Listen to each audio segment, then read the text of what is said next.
Afternoon, everyone. Thank you for attending today's workshop conference. Water Reuse Engaged 2023. It's the first version that we're running of this conference. And we're running it in partnership with NX Filtration. The reason for the conference is we felt quite strongly about the need to discuss the aspects of water reuse in South Africa specifically. And I'll run through a few things that are important to us and just numbers that indicate its importance. But yeah, I think I want to thank each and every one of you that is attending today, then also our speakers and panelists who are here, who will be sharing their time and knowledge with us to see whether we can make a breakthrough towards getting the increased figures for water reuse in South Africa. You would see some very colorful post-it notes in front of you. Please use them. They're there for writing notes, writing ideas, writing interesting things. You can actually just stick them on your table, leave them on your table. We'll collect them at the end, and we'll sort them and send out a few things that we picked up from those notes. So see it as crowdsourcing of ideas and thoughts, and we'll share that with everyone then. We've also got an online audience. Thank you to all the online guys that are also attending. So they're from all over South Africa. People who couldn't attend in person in Johannesburg. We've got people from as far as Nelspruit, Mandela Metro, Durban. So we've got people from all over the country joining, which is great. Okay, so we at Water Reuse Engaged. Just want to start the presentation here. Excellent. So in terms of, there's various types of reuse, which is not that obvious initially when everyone starts talking about reuse. The immediate thought that comes to mind is basically taking water, turning it into something else, and putting it back into a pipeline or a tap. There's actually various ways in which to manage water reuse and in which to engage with it as a viable technological or process option. Just to run through that with you quickly, so it's basically indirect potable reuse, which means you buffer the reuse system with the environment. Things like, if you look at the top there, a dam, an aquifer, before you actually reuse that. And then it passes through the conventional water treatment systems again, and then that's reused in town. Direct potable reuse is, again, we're talking about intentional and then, which I will term de facto just now. So intentional reuse is where you actually design the system to work according to this. Intentional direct potable reuse is basically treating the water to potable drinking standards and then sending that directly into pipelines and to taps for people to use. Then we've got non-potable reuse, which means we're using that in industry. We're using that not as a potable standard. So there's a whole lot of applications where you don't need to go to potable standards to reuse the water. And then lastly, what's been termed de facto water reuse, or if we work with unintentional reuse. That is what we typically already have in South Africa. We treat our wastewater up to a certain standard that goes into the environment, rivers, etc. And then further downstream, your conventional water treatment system picks that up again, treats the water, and that goes through to your towns and your industries. Just to make sure that we give to Swart et al. This is from actually an excellent guide that they set up in 2022, the Water Reclamation Reuse Guide for South African municipal engineers. It's online, so please go and search for it. It's a great handbook to have and to look at, to understand it. Just a few numbers quickly. 239 cubic meters per person per annum water withdrawal. International standards, so that's actual water use. International standards term 500 cubes per person per annum as below that as poverty, water poverty. So you can see we're already below that number, and I'll get to it now, but we're already at a position where we're at water scarcity. 10% of our water areas gets 50% of the water or the rain, water coming into the system. So there we've got an issue of having water somewhere and other areas being water scarce. 14%, that's the current estimate on what the actual de facto water reuse is in South Africa. 9%, that is the City of Cape Town's intention for potable reuse, intentional potable reuse. And then 2030, again, the estimate is that by 2030, we're going to be running at 17% shortfall on water, which is a scary fact. So we're at a point where we're already running short of water. There's additional drivers of urbanization, growing population, and all of these factors are contributing to us needing to revisit how we think about water and how we use water. But thank you. So yeah, that was just a short overview from me. Our first presentation would actually be from Megan Skalkwak. Megan Skalkwak is a process engineer with Umgeni Water, and she'll handle the first presentation for us. We'll be doing the presentations, and after that, we'll basically take questions, both from the in-person groups and then also from online. We'll have 5 minutes for questions for each person directly after the presentation. Megan.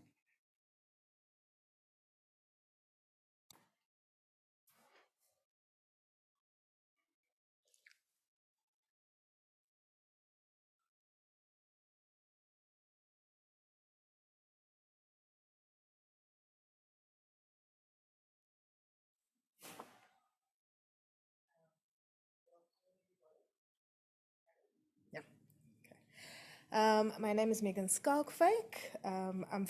We've just become One Water Board, so now I'm from Umgeni Water Utugela. Umgeni Utugela Water. So I'm here just to discuss the importance of reuse demonstration.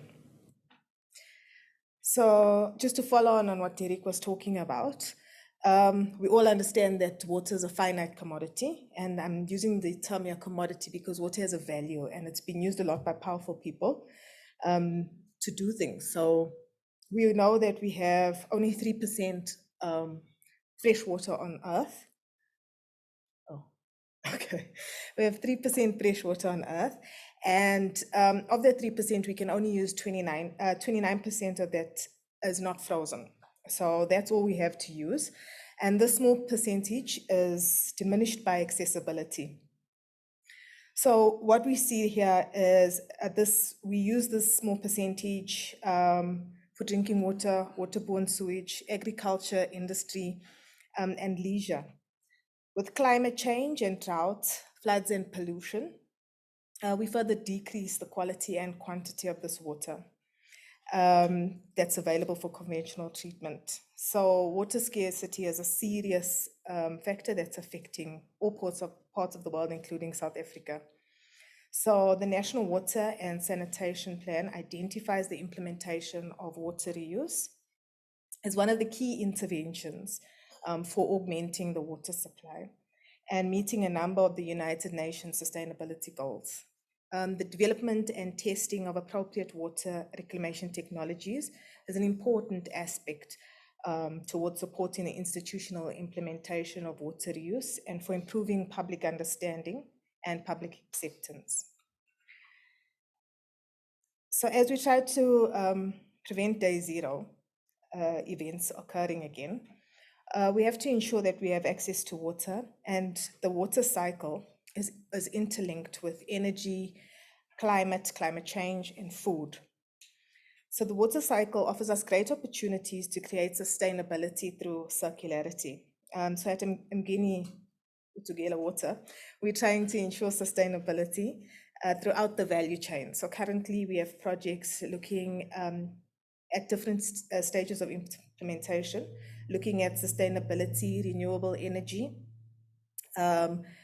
green infrastructure, the utilization of green infrastructure, and hydropower. Our flagship, though, is our Darvel Wastewater Works, which demonstrates the circular economy.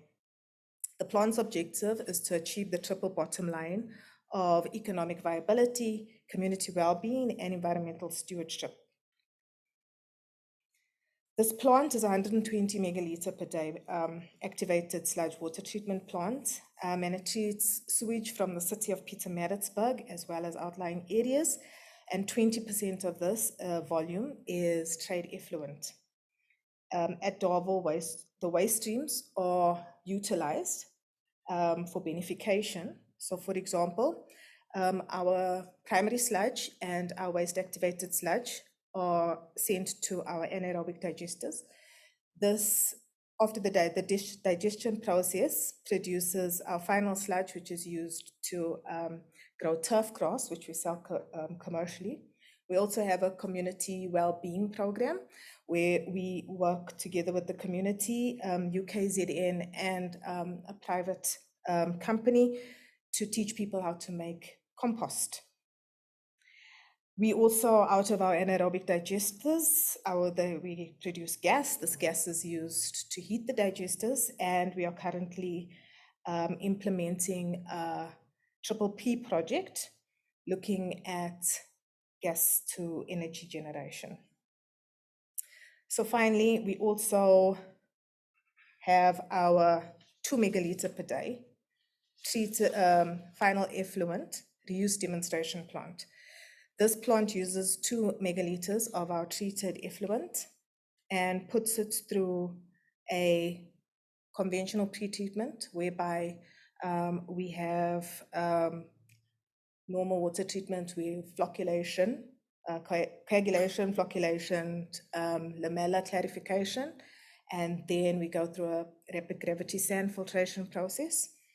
Then we further treat it to potable standards using the carbon-based reuse process. So we use biologically activated carbon or granular activated carbon, followed by ultrafiltration, advanced oxidation with ozone and hydrogen peroxide.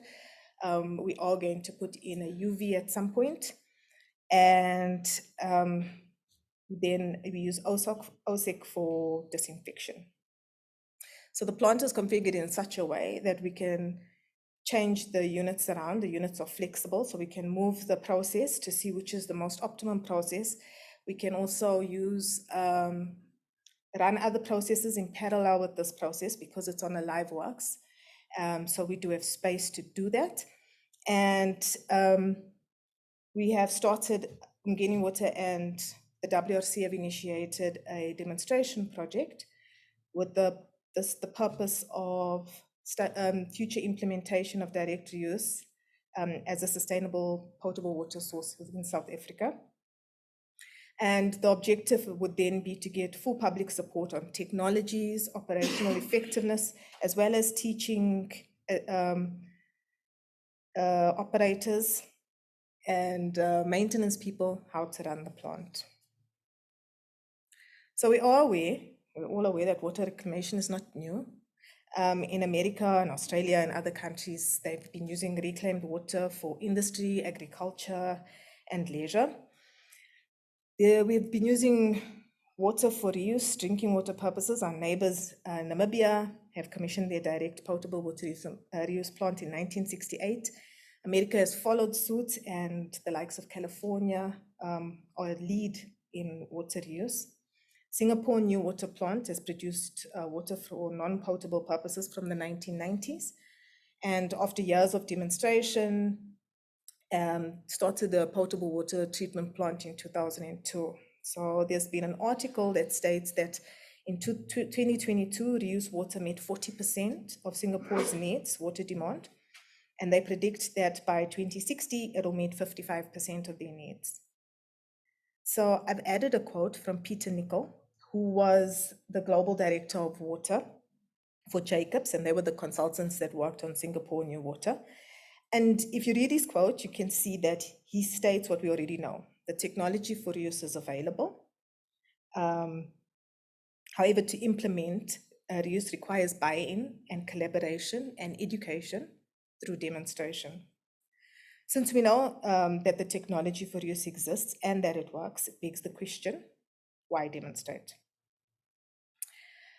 So Adu Wumbi undertook a WRC project in 2009, and the study found that to gain public buy-in for reuse plants, municipalities that were considering reuse needed to demonstrate competency. So a reuse demonstration plants allows us to learn by doing. And when we transparently inform the public and those around us, we instill trust and show competency of the water supplier and the water itself. Although they're working plants internationally, a local demonstration plants assists in helping us to optimize the technology for our South African context, as well as to evaluate the complexity of the process. We can assess the economic efficiency of projects and the efficient functional performance, as well as the quality of economic efficiency. Demonstration plants allow us to do comparative testing of different unit operation technologies, utilizing different system configurations, as well as totally different processes. Based on information collected from different process configurations, water suppliers can optimize design and utilize new technologies with respect to product quality, energy use, and chemical dosing. Multiple literature sources note that an integrated water reuse education awareness program would be beneficial for potential consumers to understand water reuse. This program can be enhanced using case studies of wastewater reuse, which affirms the need for demonstrating technology. So one of the biggest points for demonstration of technology is risk mitigation and management. A major challenge is when dealing with direct potable reuse, if there's an incident, one incident could potentially compromise a community's health. And if it originates from the plant, this has a high probability of plant closure or extreme financial losses. It's in the interest of both plant owner as well as public safety to ensure that good data is produced from a robust monitoring program at a demonstration plant. Demonstrating technology allows for quality monitoring and hazard testing. Currently in South Africa, there's no formal monitoring program for reuse water. So this would help us in terms of contaminants of emerging concern. This term refers to unregulated organics, trace metals, and pathogens that are found in water that can be studied. Previous studies showed that in KwaZulu-Natal alone, in our wastewater influent and effluent, we've found 13 antiretroviral drugs that are in quite high concentrations. So the impurities are normally geographical, and specific to wastewater. So having a demonstration plant allows you to select the correct technology for the area that you're using. In a multi-barrier approach is an approach whereby we ensure that throughout your process, there are barriers in place that do not allow for an incident to occur. A demonstration plant helps to prove these safeguards to the public, and also you may implement robust testing without public risk in a controlled environment. The South African context is a very different one to an international context. We don't have secure power availability. We have special cultural mindsets that are slightly different to those in the world around us. Our political climate impacts education, management of our treatment works. We also have vast networks of remote communities, and then right next door we have metropolitan cities. So demonstration allows us to test technologies in varying conditions and optimize the work in accordance with our specific situation. It allows us to ensure that we're investing money correctly, because we have money issues in South Africa. And it allows us to undertake life cycle costs for our specific sites. Demonstration also allows us to test environmental impact and comparatively test other technologies. At Darvel, for instance, we are assessing biotechnology. So we're using Daphnia that runs a process that runs parallel to our conventional reuse plant, to see how they work in relation to each other, which would be much cheaper than having a membrane or even a carbon-based reuse plant. Demonstration also allows us to educate our operators, our maintenance staff, decision makers, and the public.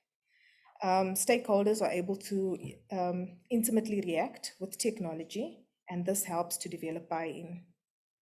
So at Darvel, we have developed a water recovery visitor center whereby the public can come and visit our plant. They can have a look at the treatment. We allow them to see inside. Everything is as open as it can possibly be. And then we have awareness classroom sessions, as well as put in imagery of cleanliness, clean water, so that we can generate buy-in through school visits and local government visits. We've also implemented national forums whereby people who are doing research on reuse, as well as our stakeholders, so the local government, can come around and have discussions on projects that are being undertaken, so that we just break down the silo mentality, because there's a lot of work being done, but nobody ever comes together and speaks towards these things. And then obviously constructing normative standards. As I said, there's not many standards there's available. So when you have a controlled environment, you can assist in developing monitoring programs. Analysis of CECs is very expensive and also very hard to find in South Africa. So by doing this, we've also started our lab on developing methods that then can be used commercially within South Africa. Finally, demonstration allows you to collaborate. Collaborations with all different types of institutions, government institutions, and learning institutions. At Umgeni Otegela, we have 2 co-funded chairs that have been established through this plant. 1 chair in environment and water as part of the South African SASACHI chair, led by the National Research Foundation, and another at University of Pretoria, also co-funded by the NRF. We've signed an MOU with the University of Birmingham to undertake project evaluation, obviously on their biological technology. And we've got multiple research projects, people doing masters and doctorates that will increase the knowledge, the reuse knowledge in South Africa. So in conclusion, reuse demonstration is really important and shouldn't be overlooked. And I'd like to just end with a quote from Dr. Van Vieren, who was with the National Institute of Water Research. And he said this quote in 2005, which is a really, really long time ago, and we still haven't moved forward much. And he says, water should not be judged by its history, but by its quality. Health and safety is paramount. With the technology, guidelines, and expertise we have at our disposal, the water situation we find ourselves in, the use of reclaimed water can no longer be deferred. Thank you.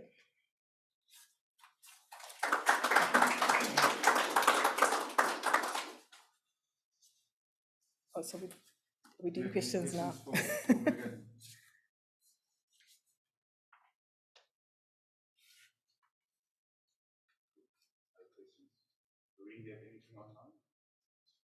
Thank you. Megan, thank you very much. Thank you for keeping to time also.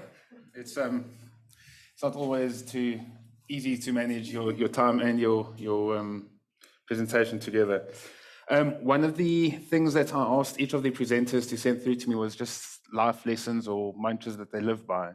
And I think what Megan showed to us now, it's actually ties up very well with it. Megan said to me, only small deliberate change can shift mindsets and ensure that circularity becomes a reality. I think it's those the small things that build onto each other that makes a difference. We can never see that a thing that's being done or that's happening is too small or too insignificant. If we build onto that, then it can become something significant with time. And yes, I enjoy the fact, Megan, that you spoke both of looking at demonstrations, but then also talking about the implementation, and not just implementation by itself, but implementation in the broader context of where is that water going? Is it going to be used? Because you can make all the water reuse that you want to, if it's not accepted, it's going to be lost. Thank you for that. We've got Rajiv Pallad next from Bosch Capital. Rajiv is the manager of advisory and funding with Bosch Capital. And I actually want to mention what he says is a mantra to live by, because I think it builds, again, well onto what Megan said. And he said, success is not final, failure is not fatal, it is the courage to continue that counts. And we thank you for your time, Rajiv, and we're looking forward to discussion on understanding the public procurement framework. They've done quite a lot of work in terms of trying to understand it, trying to find what are the small things that can make changes. I'm not the expert, Rajiv. Please join us.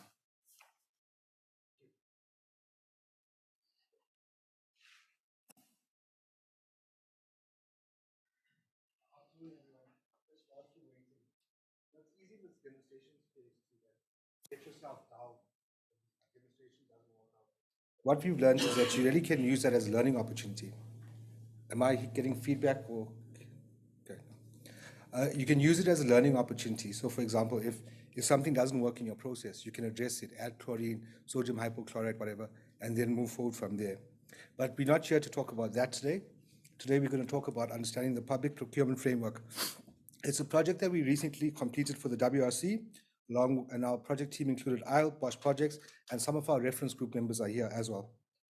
In terms of the overview, I've got the background, the problem statement, our objectives and approach, but I really want to spend some time on the public procurement model in South Africa, as well as some recommendations and some time for Q&A as well.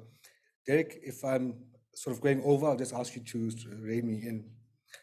So the problem statement is, there's been numerous innovations that have been developed in the water and sanitation sector. Megan even quoted some stuff that was done back in 2009, 2012, 13, way back when. What we've seen is that we've been able to test and demonstrate the emerging innovations, but we struggle to move towards full-scale operation. What I mean by that is that we can't get it into all the sites that we need to, but we can test and demonstrate, and we seem to be caught in that loop. Unlocking the space for the institutions to procure the innovations at scale provides the ability to realize benefits as well as enhance service delivery. And on the side there, you'll see what some of the benefits are: life cycle costs, doing projects in shorter timeframes, improving water security, which is what water reuse does. In terms of the study approach, we started with a desktop review.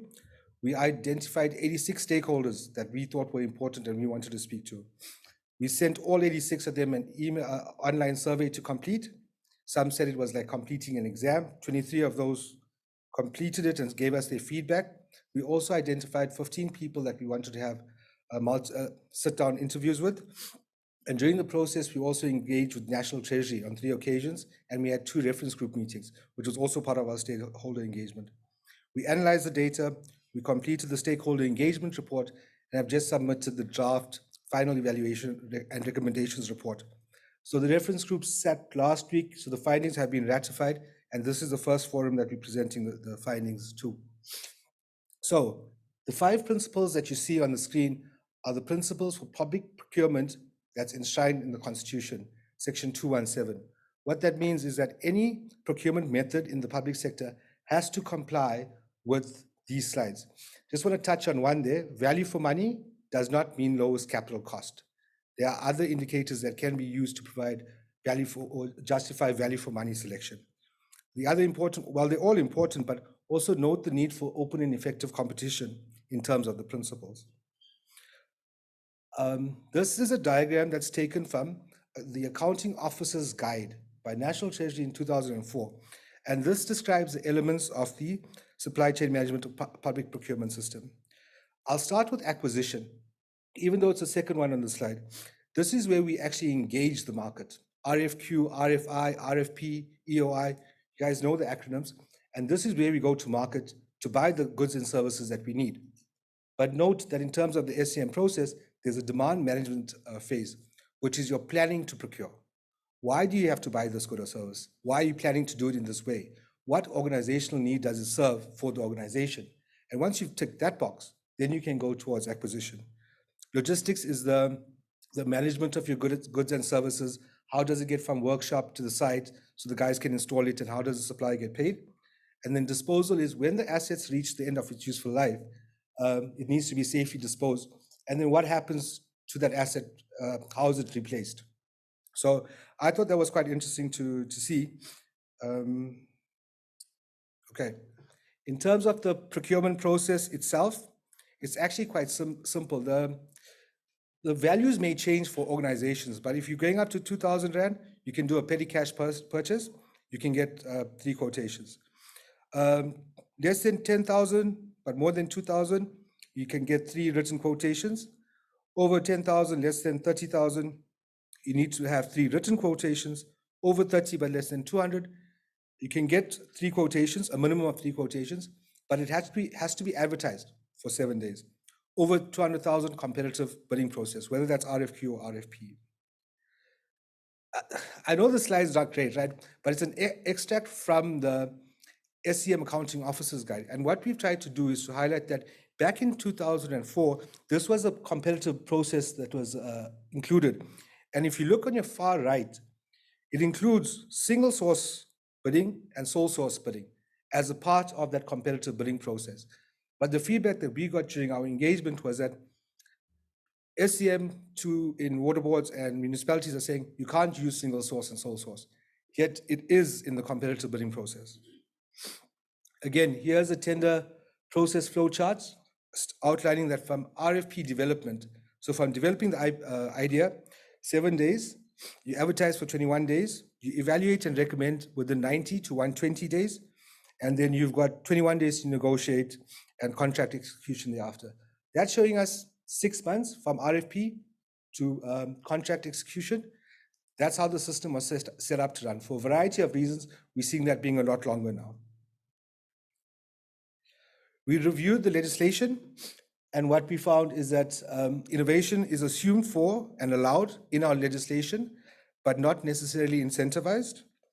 The challenge with procurement is actually the application and the knowledge of the rules of the game rather than the rules of the game itself. Legislation is enabling. Also, we have this notion of the perceived complexity of the procurement process. But remember, the principle is you're spending public sector money. So you have to be thorough and ensure that it's in the best interest of the community that they serve. So sometimes we have to be quite thorough in our planning and decision-making upfront before we go to market. Some misconceptions about public procurement. Competitive bidding means open tender. I've just showed you the single and sole source bidding could be used. Municipal contracts are limited to a maximum of 3 years. Section 33 of the MFMA allows you or highlights the process that needs to be followed so that you can go out on a longer term contract. The issue here is that you're committing a municipal council to a timeline that's outside their mandated period, which is why you need the approvals. Current conventional processes are cost effective. What we said, their value for money assessments are based solely on capital cost and do not account for full life cycle costs, potential savings, as well as other strategic benefits.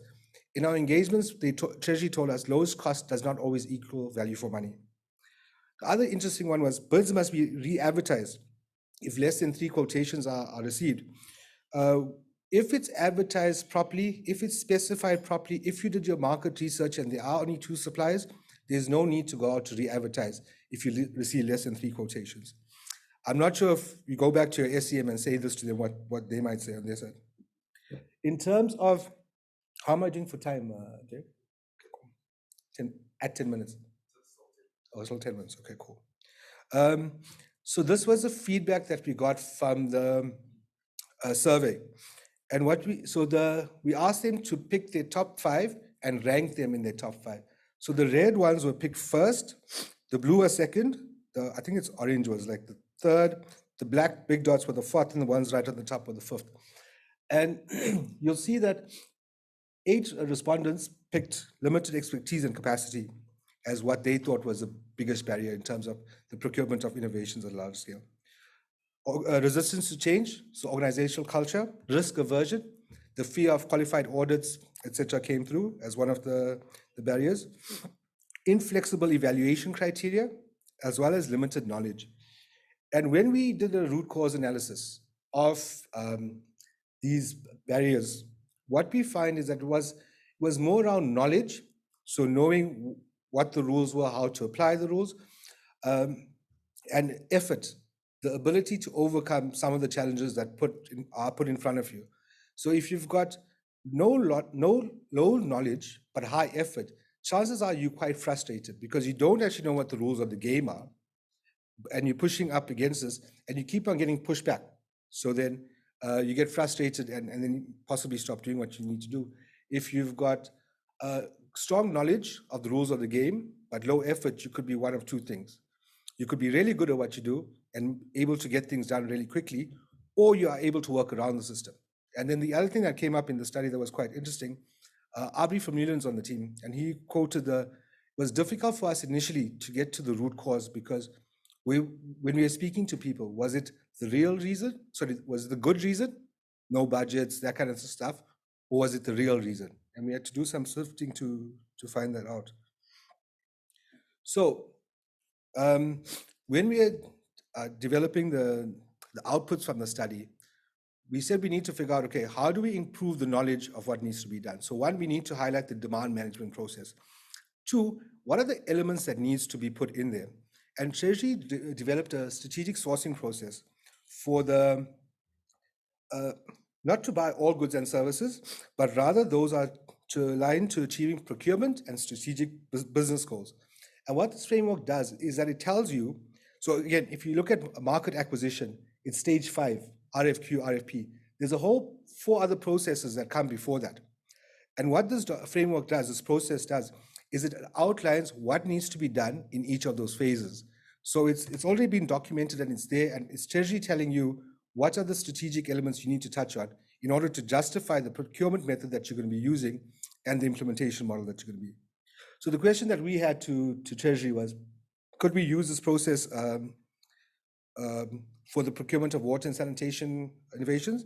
And then we've got a model on the next slide that we want to talk to as a possible procurement solution. And the feedback that we got was, yes, this could be used as a framework. And it gives you details on what should a business case be like? What should you consider? How do you do market research? What are the elements that you need to consider? So then we landed on an alternative procurement method. And I've been using non-sewage sanitation as an example. But if you'll allow me, I'll try to use wastewater reuse as an example in the setting. So what we've got here is a multiple staged bidding process, where stage 1, the WRC, Amgeni, Rand Water, put out an expression of interest for wastewater reuse technologies. In that EOI, they specify upfront what criteria is required for the demonstration, what's going to be done through the demonstration, as well as the criteria required for, if it meets certain criteria, to then contract with a bigger, on a larger scale opportunity. For example, from a 2 meg demonstration to 3 10 megaliter sites at 3 municipalities around the country. So if in your EOI you specify what your criteria is to move to the next stage gate, then when you're procuring for that stage gate, that RFQ process, you can limit it to the people that have participated in the demonstration. So 10 demonstrators, 3 firms meet the performance criteria, less than 20 Rand per kiloliter, must meet SANS 241 drinking standards, any strategic benefits that you want, must be able to operate without electricity connection. And if you can prove that after demonstration, whoever meets that criteria then gets the opportunity to provide a quotation for a larger scale plant. The scale of the plant for the quotation must be specified in the expression of interest. The concept has been tested and approved, but now we want to test the concept on a particular cluster of technologies to provide a blueprint to say that it can be done. Because we understand the challenge as well. A practitioner goes back to SCM in the organization and they say, well, they say it's fine, this consultant said it's fine, but you know what, it's not something that we do or we agree on. So we need to get the blueprint going.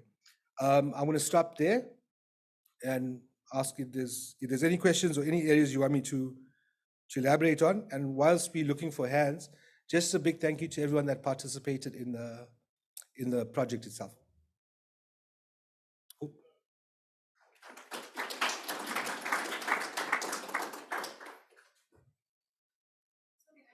Oh, I think you need a mic.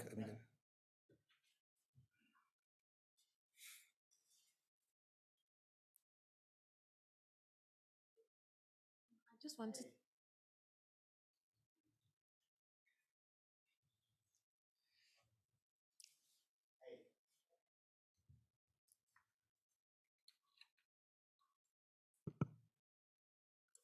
I just wanted to ask, how is the alternative the new method different to the two envelope method?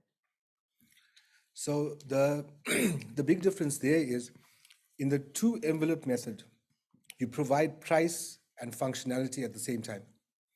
Whereas the multiple stage bidding process, like demonstrations, the cost structure changes once the demonstrations be done, and the pricing may change as well. So the multiple stage, you only provide the cost for the 100 schools or the 3 sites after the demonstration has been completed. But 2 stage would have had the cost upfront, would have required the cost upfront. Okay, cool. Well, then everyone, thank you very much. Thank you for allowing us to participate at the event, and I hope everyone enjoys it.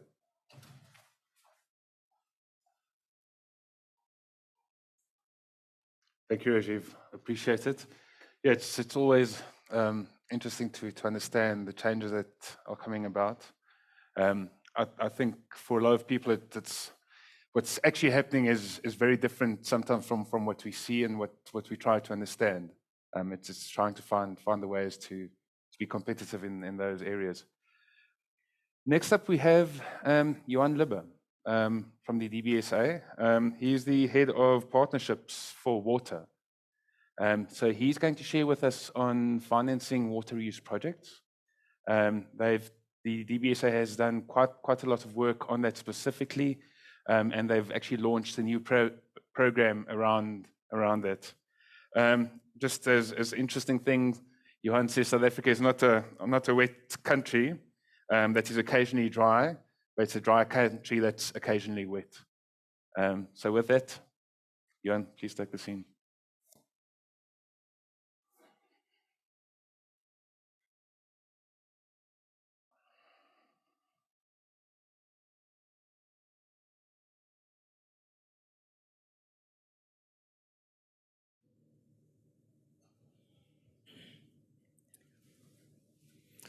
Good afternoon, everybody. Thank you very much, Derek. Yes, so I'm Johan Libbe. I'm in the Water Partnerships Office, which is a recently established initiative by the Department of Water and Sanitation. I'll just share a bit more information on that and where it fits in. I think it's important to understand that context when we start looking at the water reuse program that we are establishing and that we have established within the national framework.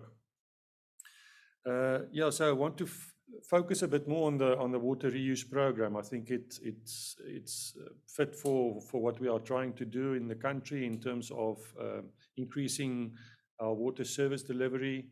We know our municipalities are struggling, and we need to try and see how we can support them and also get the private sector more involved.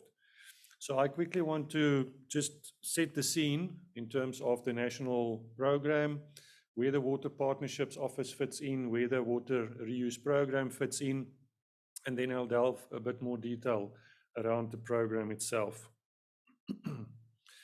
So when we looked at the national or the REAP program, the Renewable Energy Program, and tried to see what were some of the successes emanating from that program. We know that it's very successful.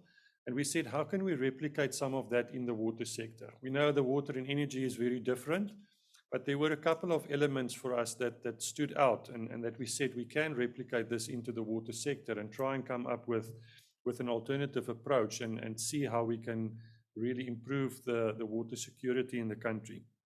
So the Department of Water and Sanitation, in partnership with the DBSA and SALGA, established what we call the National Water Partnerships Program, which is an umbrella program.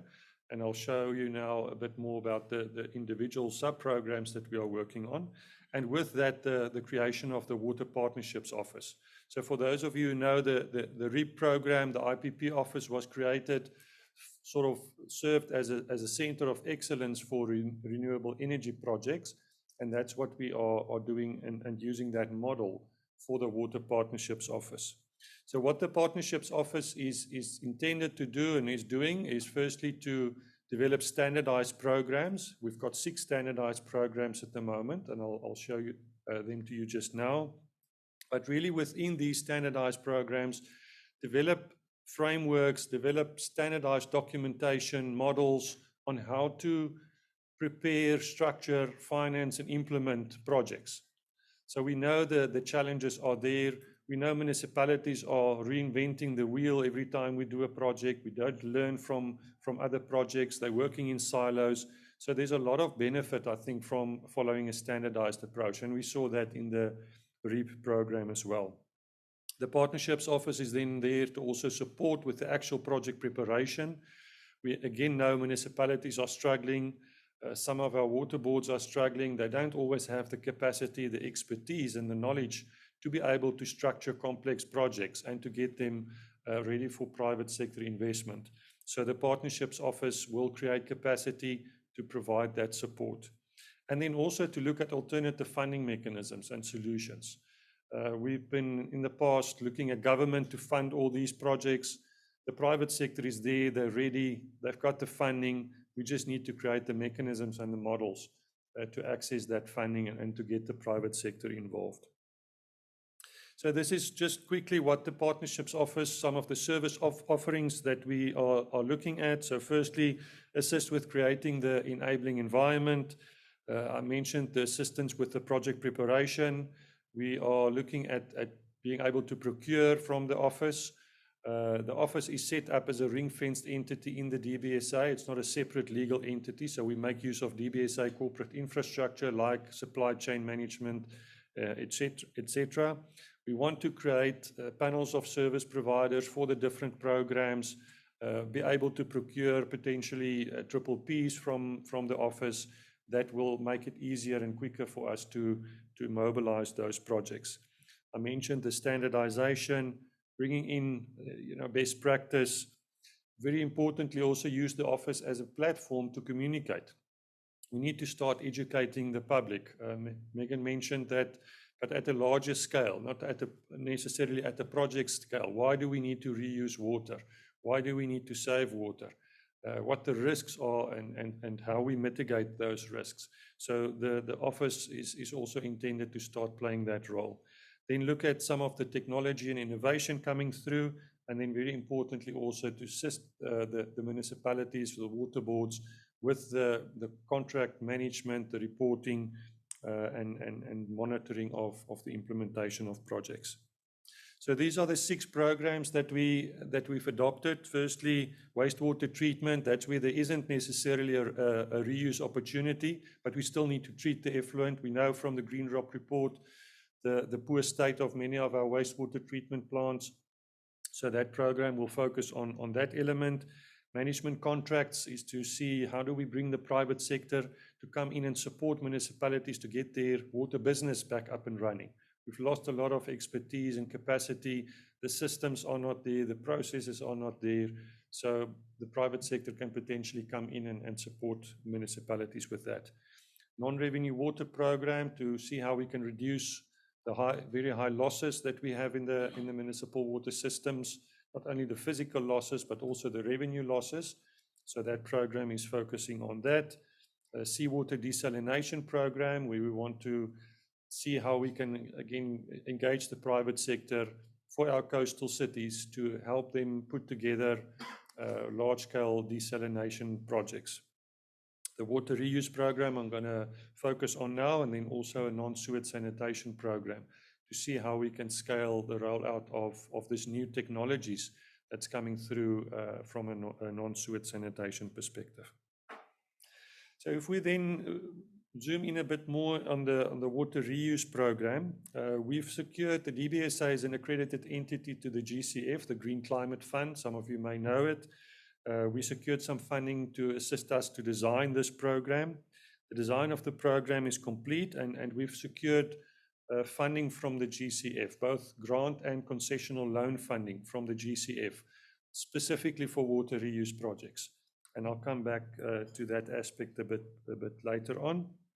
So again, as I said, the water reuse program, developing a standardized approach towards water reuse. How do we create the recipes of preparing, structuring, financing water reuse projects, and looking at it from a multidimensional perspective, looking at the climate aspects, blended finance solution, the standardized project preparation approach, the communications, environmental, gender aspects, and then very importantly, how do we get the private sector to participate?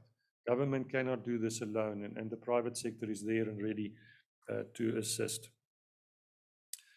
So it's really there to support municipalities with the preparation and structuring of their projects. We need, in order to get bankable projects, we need to spend time, money, effort in structuring these projects, preparing the projects, doing the feasibility studies in order to get that and to be able to engage the private sector in a structured manner.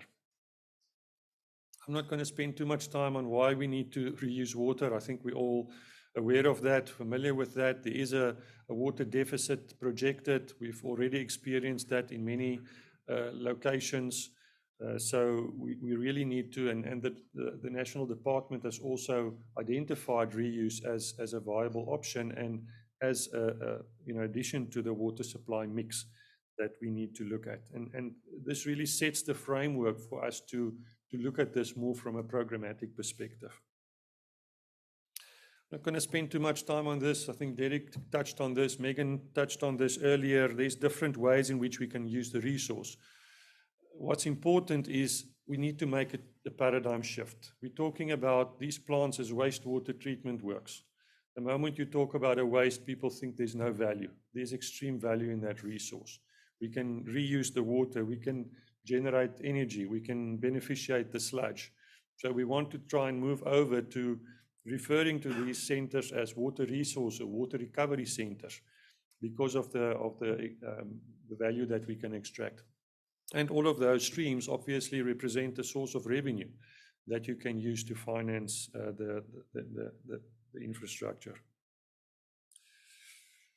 I think we've as part of the design of the program, we have sort of tried to identify an initial pipeline of projects. We applied very preliminary criteria to try and see what is the reuse opportunity in the country. We've identified potential projects that obviously just forms a basis. There are some municipalities, and this list is definitely not exclusive. We know reuse opportunities exist in all our metros. We need to, yes, structure the projects in a way that it can attract funding from the private sector and can be sustainable and do have a sustainable source of revenue.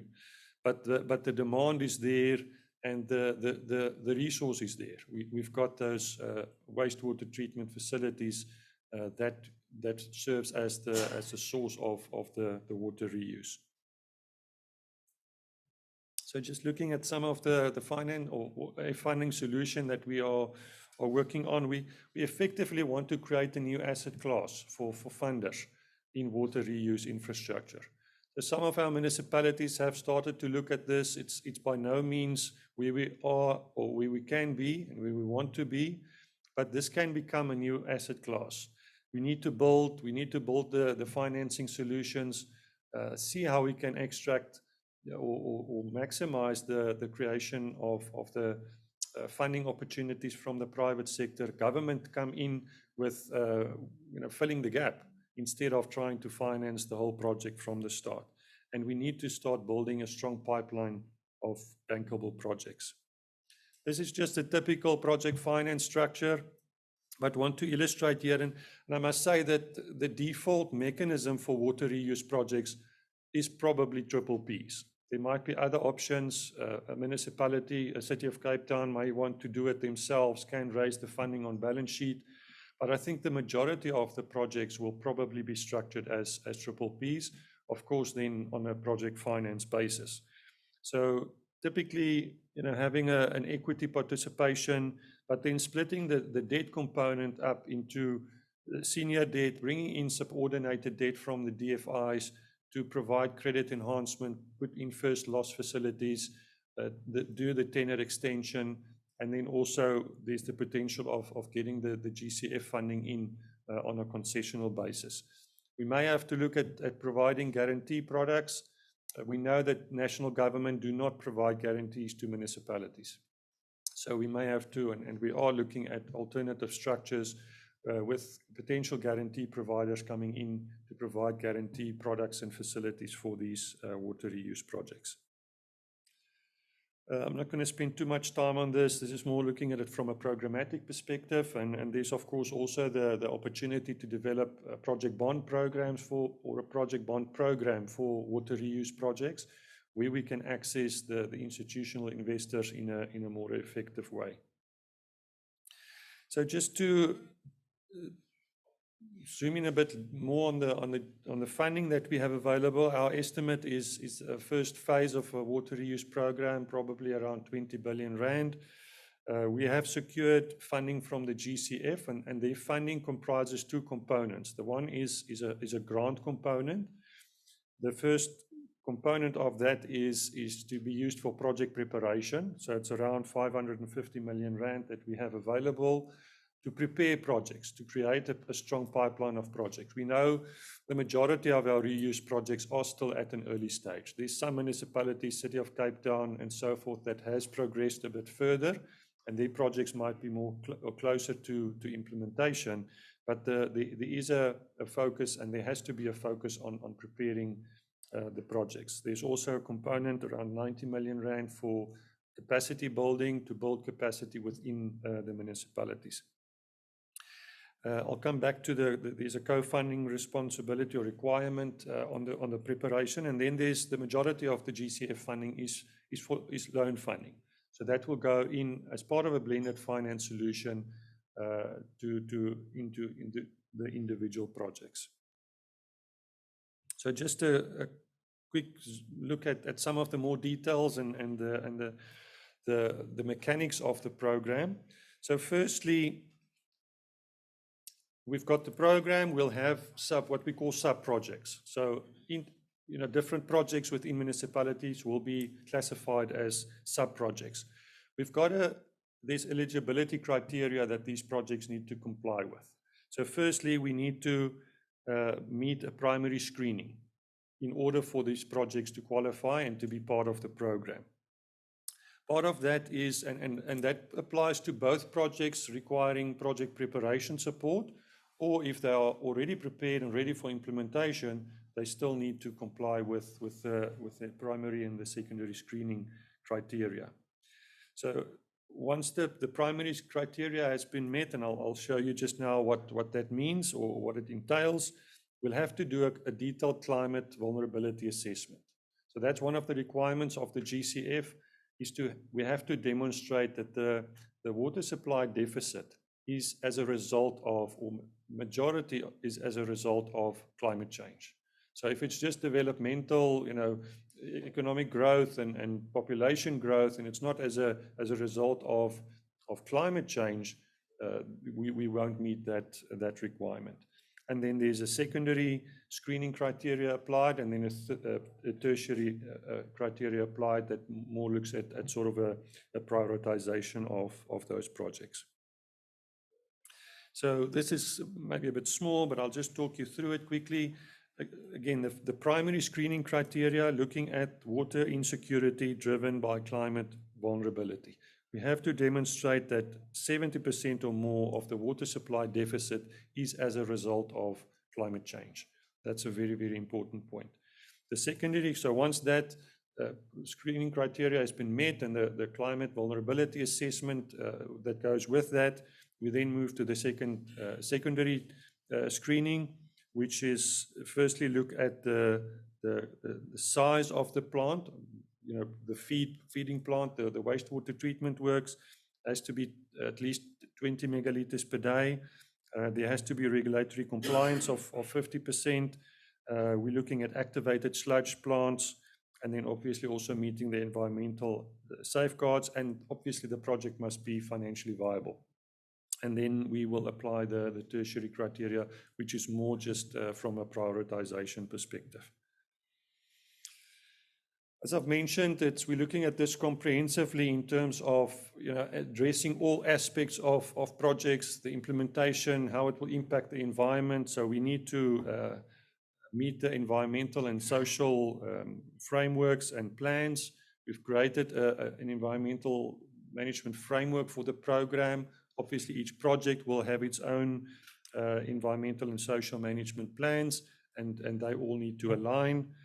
Also looking at the gender aspects, we've got a gender action plan for the program, and the individual projects also needs to fit in with that.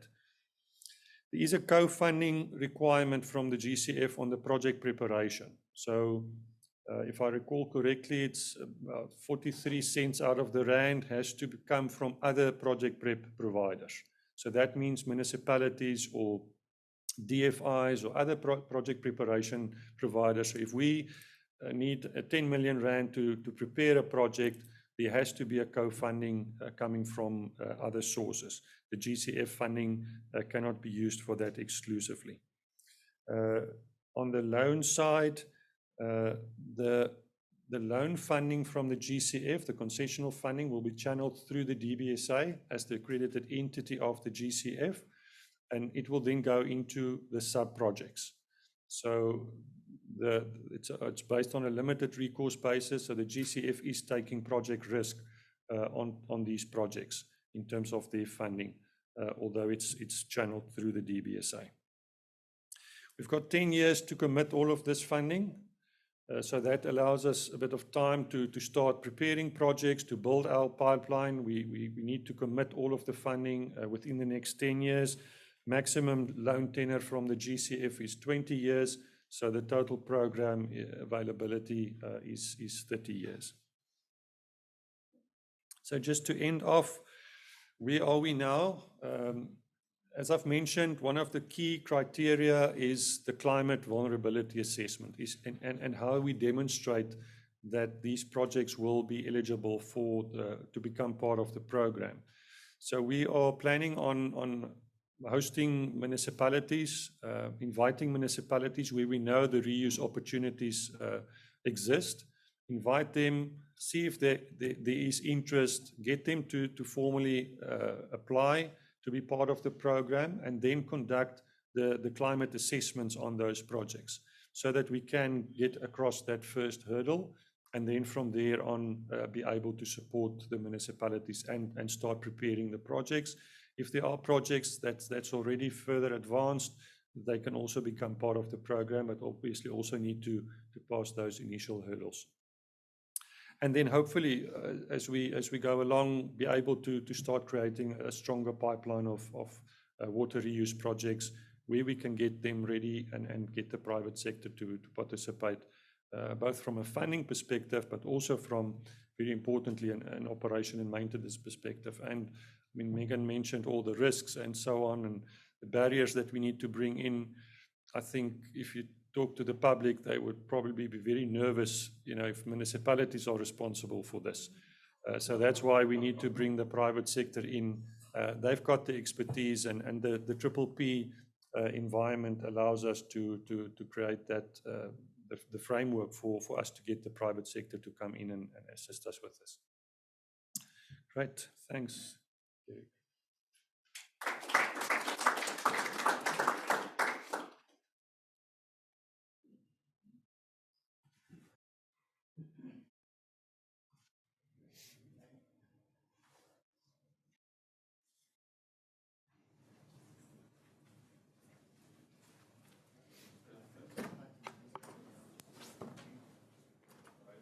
Thanks, Johan.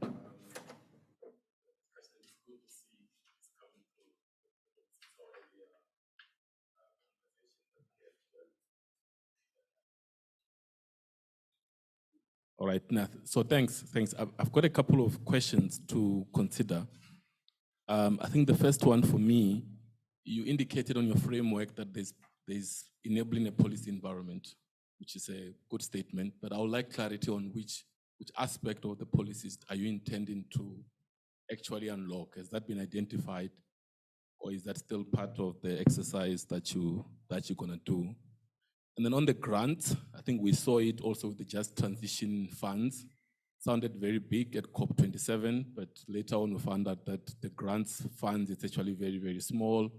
It's pretty much, I think it was 3% on that one. The balance was just concessional loans, which actually makes it very difficult from a technology, a development point of view of the feasibility studies, because you can't do a feasibility study on a loan.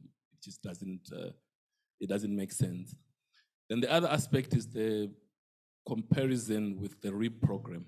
I think what I want to appreciate there is what have we recognized as the difference between energy and water, and how have we incorporated that in our model to make sure that this model is a success? As you've indicated, the two sectors are very different, even at a sectoral system of innovation perspective.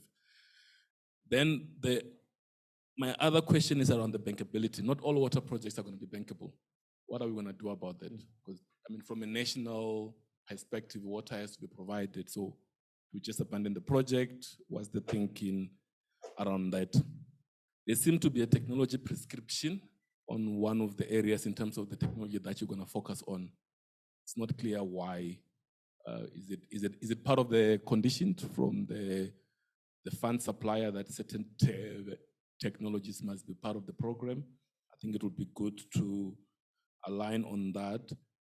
Then the co-funding of project, I see that as a barrier, because some spaces won't have co-funding, which means a project is not going to take off. How do we navigate that straight away? Thank you. Okay, so you have to help me here. I didn't write it down. It's quite a couple of questions. So your first question was on the enabling environment. Yes. So this is a generic service that the office will provide. It's not to say that this specifically applies to water reuse. So if the policy and the enabling environment is there and it's working and it's ready, then that will not apply to a specific program.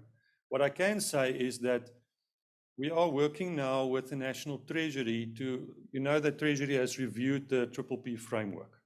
We haven't seen the recommendations coming out of that yet, but there is one thing that they said is that the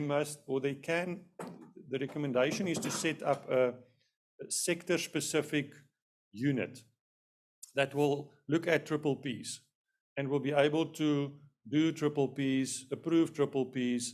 It doesn't have to go to a national government. And one can potentially get exemption from some of the Regulation 16 requirements. So we said, but that's exactly what the Partnerships Office is set up to do. So hopefully the Partnerships Office will become that unit that specializes and that is responsible for preparing, approving, and implementing water PPP projects in the country. So that's maybe an example of a policy aspect that we are looking at the moment. The second question, the grants. Yes. Yes, so I mean, percentage. You mean that we have from the GCF? Yes, so the GCF is essentially a lending institution that provides loans. We went to them and said, guys, if we don't have money to prepare, there won't be projects that you can lend into. There won't be investment opportunities. So we need money to go and prepare projects, to create a pipeline of projects.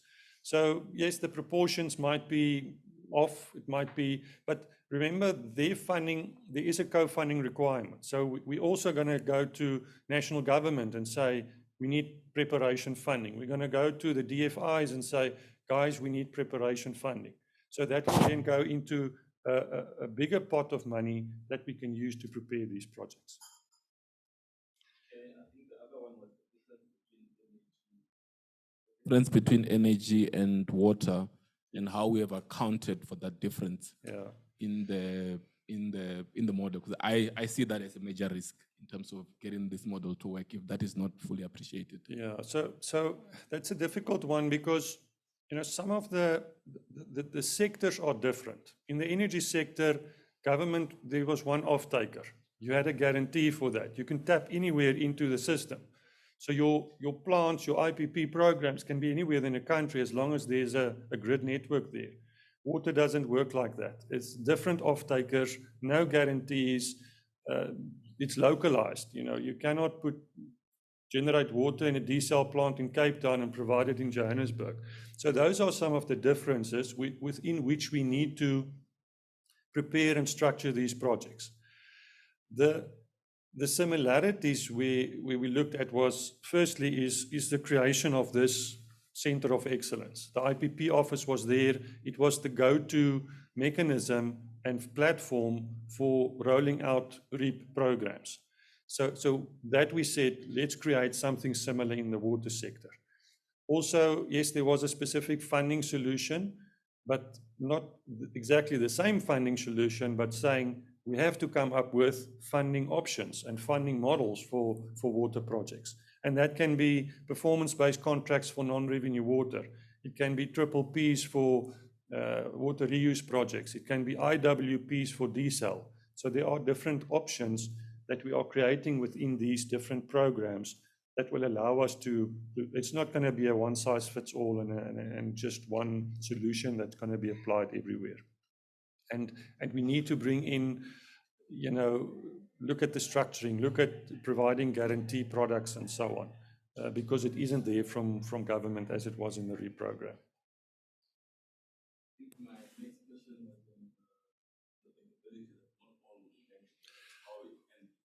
Yes.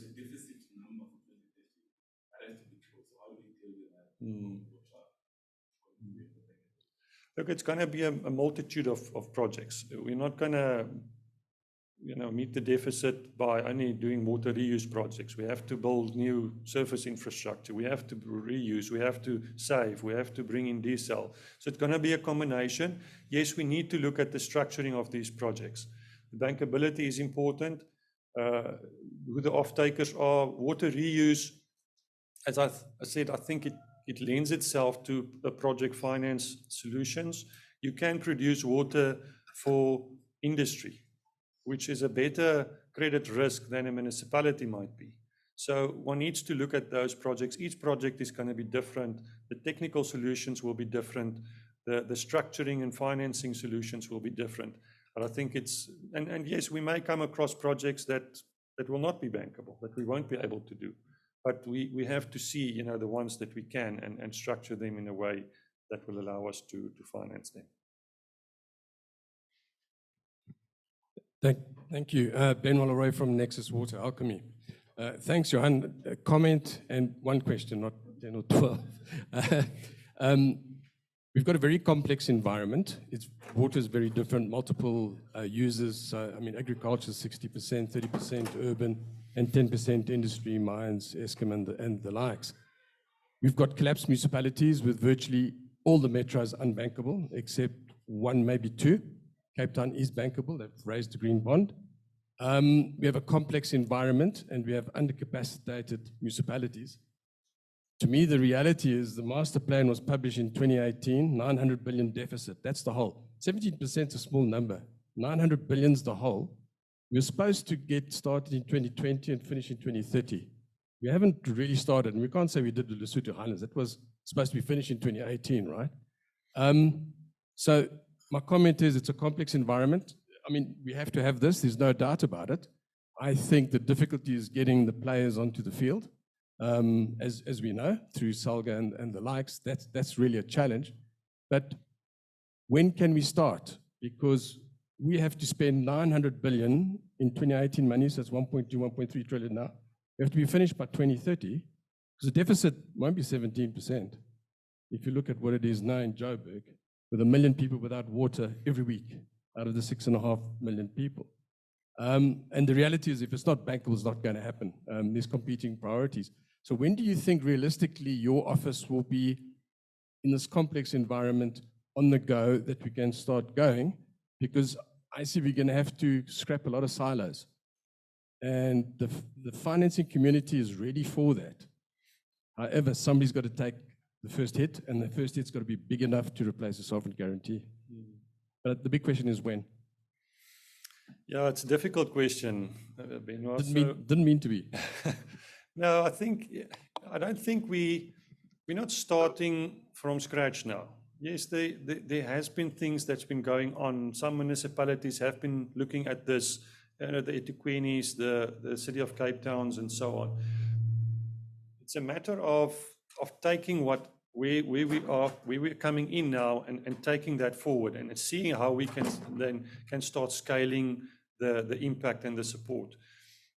This will not happen overnight as well. You know, we are gradually gearing up and increasing our capacity. We have started to engage with a number of municipalities to see where are their projects, where can we support, are they okay doing it themselves, do they need support from the office. A strong focus currently on non-revenue water. It's a low-hanging fruit, but you still need to structure these projects. You know, if you just do a technical feasibility study and you go to the market and say, guys, give me 500 million rand for a non-revenue water project, you're not going to get it. You need to structure and package these projects in the right way, and that unfortunately takes time. You know, so although I would love to have an immediate impact, it will probably, to be realistic, you know, gradually scale up. But we are looking at the lower hanging fruits and the projects where the municipalities have already started doing some things. Again, you know, it may not be that we have a huge impact. They may be able to go out and do it themselves, but at least over time we hope that we can start scaling what we're trying to do here.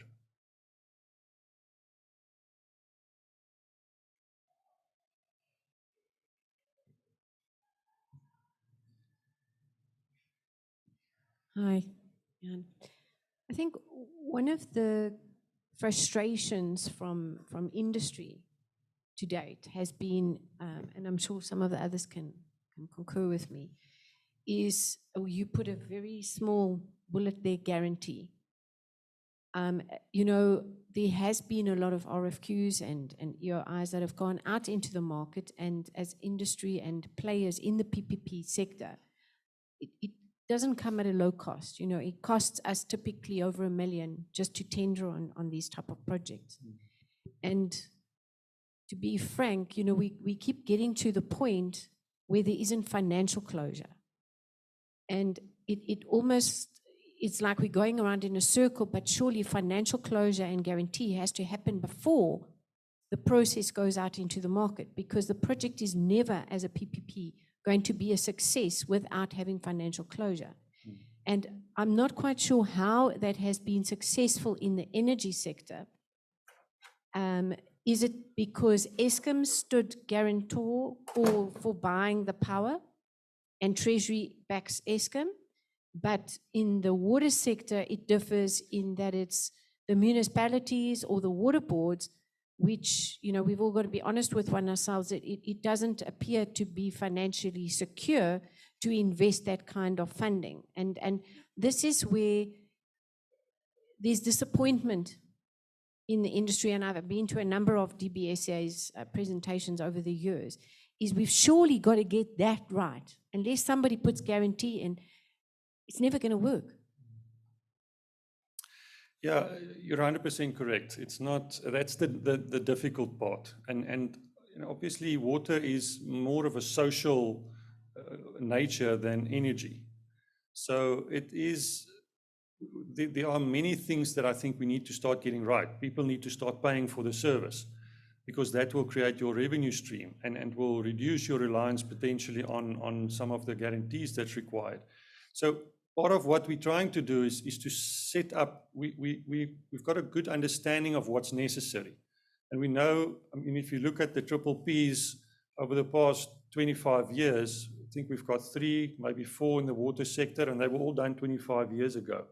So we do recognize this and need to find solutions for this. And that's part of what we are setting out to do, is to see, you know, can we get, we know the chances of us getting a guarantee from government is very slim. National Treasury has said that time and time again. So we have to look at alternatives. You know, are there DFIs that got guarantee products? Are there other funders and investors? Can we get the DFIs to come in and take a higher risk with first loss facilities and things like that? So that's all part of our plan to design funding solutions for these different programs. I don't have an answer for you at this stage, but I think that's we're aware of that, and that's part of what we will try and create and achieve. And I agree with you, we need to have those things in place before you go to the market. I'm fully aware of, you know, it costs the private sector so much to bid. So that's part of the standardized approach also that we want to introduce here is if a bid comes out for a feasibility study, for example, for a non-revenue water project, the market must know exactly what is in that terms of reference. The scope of work must be known even before the tender comes out. So that, because at the moment, you've got 5 different municipalities putting out bids, those 5 feasibility terms of reference looks completely different. So we want to create that standardization so that it makes it cheaper and quicker for the private sector to respond, because they will know exactly what they need to do. And similar with the implementation side, you know, if it's a performance-based contract, they must know what it entails and what needs to be. Yes, the technical aspects will be different from one project to the other, but the overall scope of work and the requirements and things like that must be known. So hopefully over time, you know, that will also we'll be able to get that right in terms of the procurement process.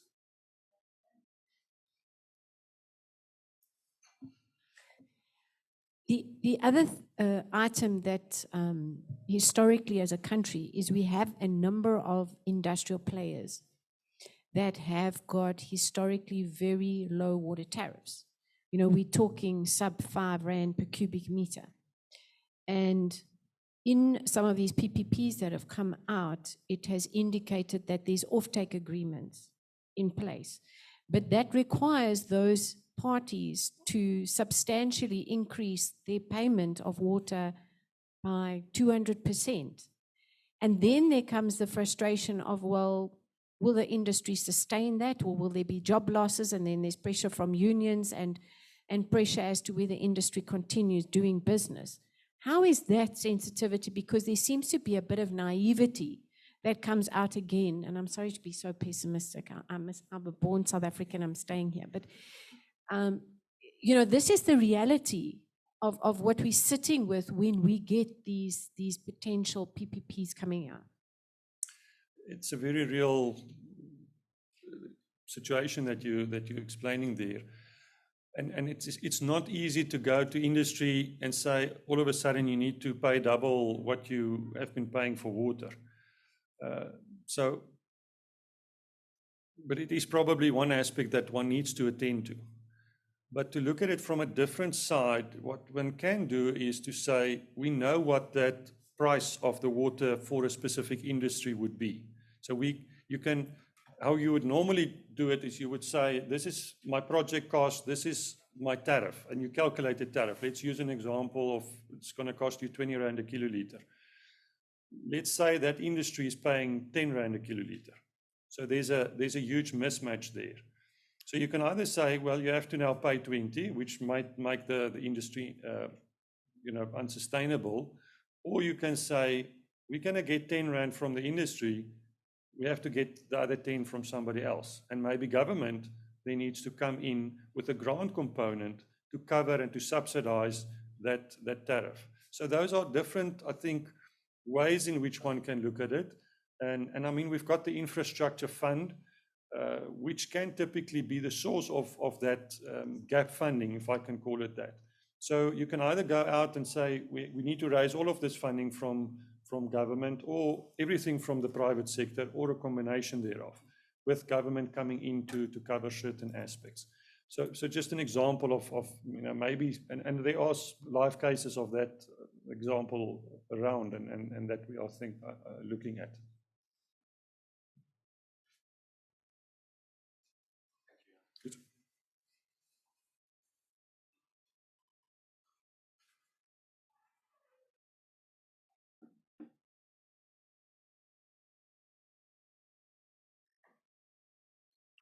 Can you hear me? Yes. Okay. Thank you, Ewan. I think the important aspect here is that it generated discussion and generated interest because we don't have disinterested people here. These people that are involved and want to move things forward. I think it is a great initiative by DBSA. I think one of the comments was the silos, I think, is creating quite a bit of problems in terms of getting the ball rolling. And I myself don't necessarily know how to break those down.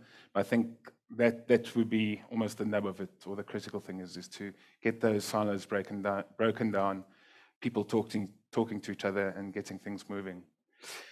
It's been very exciting this far. It's marking the end of our first session. I still don't see any post-it notes being written, which is problematic. We've got one at the back there. Thank you.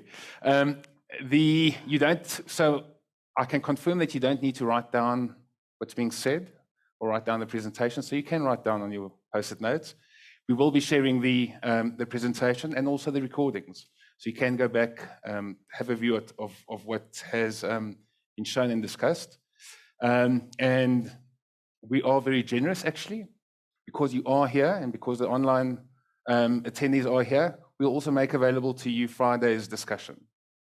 So there's another workshop in Cape Town on Friday. We'll also make those discussions available to you, just to make sure that everyone's part of the party. So we'll be back in 20 minutes' time. We'll break until 15:50, 10 to 4. After the break, we've got a few technology discussions, and we've also got an interesting aspect where we'll do a panel discussion, which will be more personal and have a few questions going. Snacks, water outside.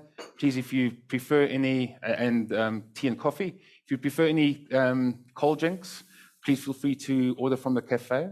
And just let them know that it is on the water conference, for the water conference. And we haven't mentioned yet, but the bathrooms, if you get to the reception, turn right, and then the first one right again. If you see the lift, you're in the right spot. Just go 2 or 3 steps further. Okay, so we'll be back at 10 to 3, 14:50. Sorry. Thank you.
Excellent.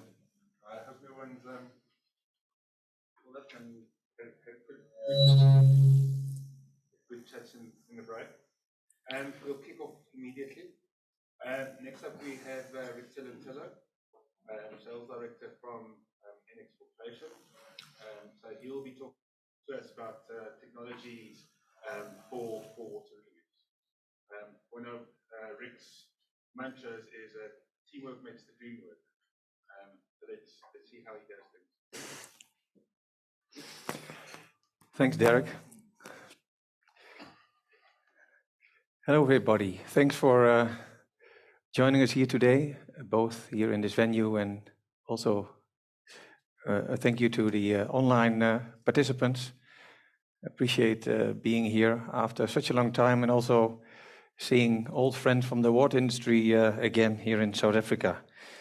And we are from, I'm here with two colleagues, Jelena and Loreen, and we are representing the company NX Filtration. And I want to go through a couple of slides with you and tell you all about this innovative technology. Yeah, there we are. Clean and affordable water for all. That's what we dream of. That's also our mission and vision of NX Filtration.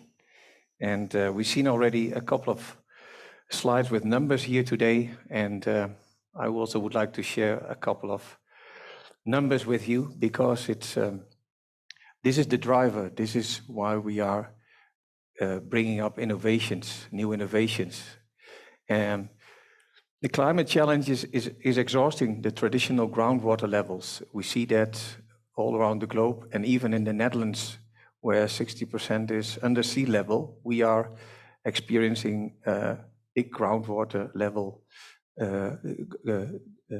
exhausting, and that asks for alternative sources. We need to look for other resources other than the groundwater resources. So 2 out of 7 people globally do not have daily access to clean drinkable water. We also saw some numbers here in South Africa. 2/3 of the world's population will live in water-stressed areas in 2025. That's 2 years from today. Talking about the medicines which are reaching our surface water, 95% of that medicine will reach through our sewage systems, which are discharging the water in the rivers. And only 2% of the treated wastewater, and as we are a company from the Netherlands, so I'll share this number from the from the EU, only 2% of the treated wastewater in the EU is reused today. So we have some work to do. These are scary numbers, but also it gives us the opportunity to do things better. And so that is why new technology is needed and is appreciated. And that will also address the water energy nexus. Because in order to produce energy, you need a lot of water. If we want to create renewable energy, you also need water, and you need to have new technologies who have much lower energy and chemical consumptions. And with our products from NX Filtration, we are able to do that. And with these technologies, we focus on eliminating the micropollutants, bacteria, viruses, suspended solids. And part of these micropollutants are the pharmaceuticals, the medicines, but also PFAS and pesticides. And of course, the nanoplastics and selective salts. And we focus with our products in 2 business lines, as we call them. That is the clean municipal water and the sustainable industrial water. In the clean municipal water, we focus on producing safe drinking water from different sources like surface water, well water. But also we are focusing on treating municipal effluent and reusing that effluent for discharging purposes where there are no longer pharmaceuticals inside, but also for reusing it, for example, for drinking water. And I'm happy to see these activities already happening with Umgeni water. On the industrial water side, the industry needs needs water, but they should not use drinking water. We use drinking water for people. So we should treat water to an acceptable level for the industry, and that's where we can also play a role. Reuse of wastewater. So the water being produced, the wastewater being produced on site, reusing that on the spot and use it back in the factory. And last but not least, the recovery of valuable raw materials, because in the wastewater, there are also materials in there which can be reused. So that is the business lines where we focus on. Now, maybe you heard about NX filtration, maybe not, but we started back in 2016. And our DNA lies in the University of Twente, because we are a spin-off of the university in the eastern part of the Netherlands, where Professor Dr. Erik Roesing developed his vision to a real product, which is the direct nanofiltration, the hollow fiber nanofiltration membrane. And that started back in 2013. He was the founder of X-Flow back in the 80s, and he's the founder of NX Filtration in 2016, where we became, the company was founded. And through the years, we made quite some big steps, some milestones. And one of them I would like to highlight, which is in 2021, where we did an IPO and went to the stock market on the Amsterdam Stock Exchange. We gathered a lot of capital, and with that, we are able to roll out our strategic plan. And one of these is to create a mega factory, which is currently under construction in a nearby town, nearby Enschede, our city where we're currently based. If we want to that our customers are treating and in a sustainable way reusing water, then we also need to look at ourselves. And looking at ourselves means that we try to use green chemistry, water-based chemicals for the production of our membranes. And next to that, we are trying to improve and make our products as energy efficient as possible. That the energy consumption while using our products in the market will gain a very low energy consumption. And next to that, we try to avoid the use of chemicals. And with that, I mean the use of chemicals as a pre-treatment. So think about coagulants, flocculants, and antiscalants. So we avoid using these products and still being able to remove, to achieve high retention levels of like color removal or organic removals, and etc. If you're a young company, then you also need to have a big pilot fleet, demo systems, because we want to implement our technology and convince the people as fast as possible about our technology. So we have over 160 pilot units available, what you see on this slide here, starting from a very small lab scale unit where you can do an initial testing up to a large 10 module, somehow full scale system, which can also use as a demo system or a temporary plant. Mostly used is our MaxPert system, where we put one full scale 8-inch module inside and running there for 3 to 6 months to convince the customer about our technology and to achieve and sustain operational conditions in a stable way. At the moment, the first half year, we have implemented 106 pilot projects globally. So that's quite a remarkable number, I have to say. I mentioned it already, our mega factory is currently under construction, will be operational in 2024. We have another 2 offices in Enschede. On the left-hand side, the first one opened in 2016, and we expanded to the next one in 2020, where we produce all our fibers and modules, and we do everything in-house. We produce around 10,000 modules per year currently, and in our new factory, we are able to produce more than 120,000 modules, so that's a huge plant. And we will also treat our own wastewater in the factory, and also the use of fresh water for our factory. So we need to, we do it ourselves, what we try to ask others. That we are quite successful and doing our best to implement these technologies is also recognized by a different number of awards. I've shown here 3 of them. Global Water Intelligence, through the years from 2021 up to this year, we have received a couple of rewards, as you can see, where we are very proud of, because we were competing against the big boys in this market. So being recognized for a project of the year or the breakthrough technology company of the year, that's quite a big, giving us a lot of energy to continue with what we are doing today. Blue Tech and another on the right-hand side, we are included in the new Euronext Tech Leaders Initiative. In China, we have been recognized with a Product Star Award and Frost & Sullivan with the Customer Value Award.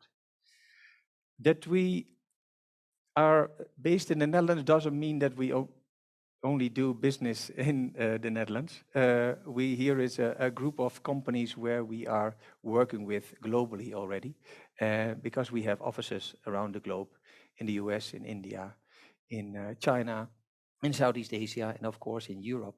And we have quite some big customers who are working with us on pilot basis, but also trying to develop projects together and implementing already projects as we speak. So now about the technology, because why is everybody so excited about this technology? And we, of course, as well. And that is because there is a known product, which is the hollow fiber products, where you have in microfiltration and ultrafiltration, and on the other side you have the spiral wound products, which is normally the nanofiltration and the RO. And Eric Roesing had the vision to say there is a gap between that, because why are we not putting both good worlds, the good things from both worlds together in one single product? So the excellent quality of an NF and an RO product, and the excellent operational conditions of an ultrafiltration of an hollow fiber product, looking at the way of cleaning, the way of operating the system, but most of all, it's a simple one-step technology. So within spiral product, you need to implement quite a lot of pre-treatment steps, because the spiral wound products are very sensitive to organics, to suspended matter, but also to chloride. And hollow fiber product is not sensitive to that. You can treat them, you can feed them with much higher COD levels, suspended solids levels, and chlorine resistance is a common thing in their hollow fiber products. And that is exactly what we did. So we developed a product which looks like a normal module, what you see here on the left-hand side. We have thousands of fibers potted inside that vessel, in that housing, and individually they're getting fed with water. And on the right-hand side, you see the fiber with the layer-by-layer technology, which is our nano patent layer-by-layer technology on the inside, because all our products are based on polyethersulfone inside-out filtration. The fibers have a diameter of 0.7 in internal diameter, and at the bottom you see all the patents we have in place to protect our IP. Talking about that pre-treatment, you see here two examples of the traditional processes and why our system can be more simple. The top one, I have shown a number of pre-treatment steps, which is not meant that you need them all. It is all depending on the water source, of course. So it's depending on the source, if it's wastewater, if it's surface water, if it's well water, if it's municipal effluent. Depending on that, you might need a number of pre-treatment steps. But bottom line is that with our hollow fiber nanofiltration, you just need either a strainer, a drum filter, or backwashable strainer of about 150 micron, and our nanofiltration will do the rest. Will polish that water stream. If required, depending on your final use of the water, you might install a post-treatment. That could be because you want to use it for boiler feed, or if, for example, by law, you need to have different log removal steps, different barriers. And that's also what I saw in some previous slides already. And that is possible. Interesting part is that in the situation with our membranes, we are not removing or hardly removing the monovalent islands. So the minerals remain inside the product stream, inside the permeate. And that is different than if you need to remove certain from the wastewater. Then you have to remineralize the water. Is this then switched off? Okay. Then you need to remineralize your water stream. And that is a big advantage also in our situation. So here in a nutshell, a few of the features, the unique features. I already mentioned the chlorine resistance of our membranes. You can clean our membranes with about 500 ppm of chlorine. We normally use straightforward available chemicals like caustic, like acid, hypochlorite. You can clean them with up to 1 to 13, and it has the same chlorine resistance as the normally available hollow fiber products. Our membranes are also backwashable, similar to the known hollow fiber products. So you can backwash it, you can forward flush it. It's all possible with our products. Chemical free, I mentioned that already. Typical cleanings of our membranes is like an CIP, very automated, simple CIP process, or a chemical enhanced forward flush. Maintenance clean, as we call it, and that is we have examples of 2 days up to 2 weeks as interval. So the majority is done by hydraulic cleaning and with a little chemicals during these maintenance cleans. That is very favorable in the chemical consumption, so that has a very positive effect on the TCO as well, because our membranes operate also at a very low energy compared to the spiral wound nano and RO products. So very favorable TCOs, low energy consumption, small footprint due to the fact that you need minor pre-treatment. And last but not least, our membranes can be integrity tested. A spiral wound product, you cannot test if it's integer or not. And our membranes are fibers, and you can do an integrity test. You can do bubble point test, pressure hold test, whatever you want to do.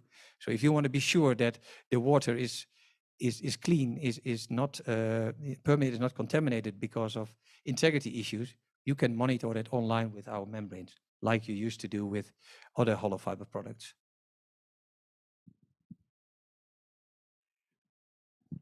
So besides nanofiltration, we also have ultrafiltration and microfiltration. I will not spend too much on that, but you can see that here on the slide. Everybody knows the ultrafiltration. Microfiltration is mainly used for juice clarification or wine and beer clarification. And ultrafiltration is very known for pre-treatment to RO, etc. We have them available in 2 versions, and the 50 kilodalton and the 10 kilodalton. Interesting for colloidal silica removal. But focusing on the nanofiltration, we have a 400 kilodalton version and an 800 kilodalton version. We call them the DNF40 and the DNF80. And you can see already the differences with the DNF40, which is a tighter membrane, which is a little bit lower flux, but is able to remove the pharmaceuticals, the PFAS, the pesticides, and some selective salts. Whereas with the DNF80, it still can do the job, but not as with as high retention as we used to do with the DNF40s. Because we are innovation, it's in the core of our business, so we have everything patented. You can, that's not a surprise. And we have in-house quality measurements. Everything is done in our premises in Holland. So now a few of the applications which I want to share with you to give you some inspiration, but this is not all. This is just a few to share with you, and we can always offline go deeper into the technology. And yeah, as I said, this is like an inspirational material.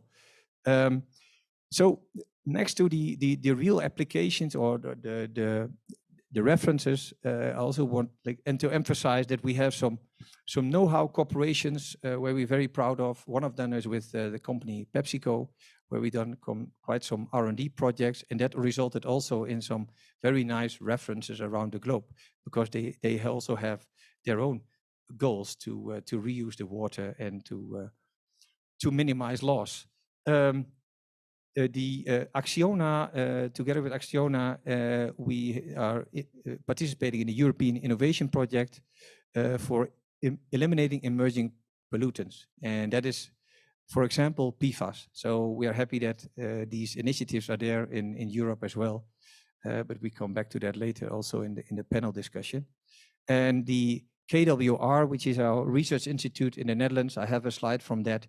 They are also testing our membranes on the removal of PFAS, and we're very happy with that because they are an independent research organization. So it's not just NX is saying that they can remove it. No, it's a reputable organization who is doing that. The first one is in Indonesia, in the city of Dumai, where we are treating the river, the Mashid River, where the water is contaminated mainly with color and organics, humic acids, coming from the forest, from the rainforest. And we are treating this water. On the right-hand side, you can see the picture. It's like tea.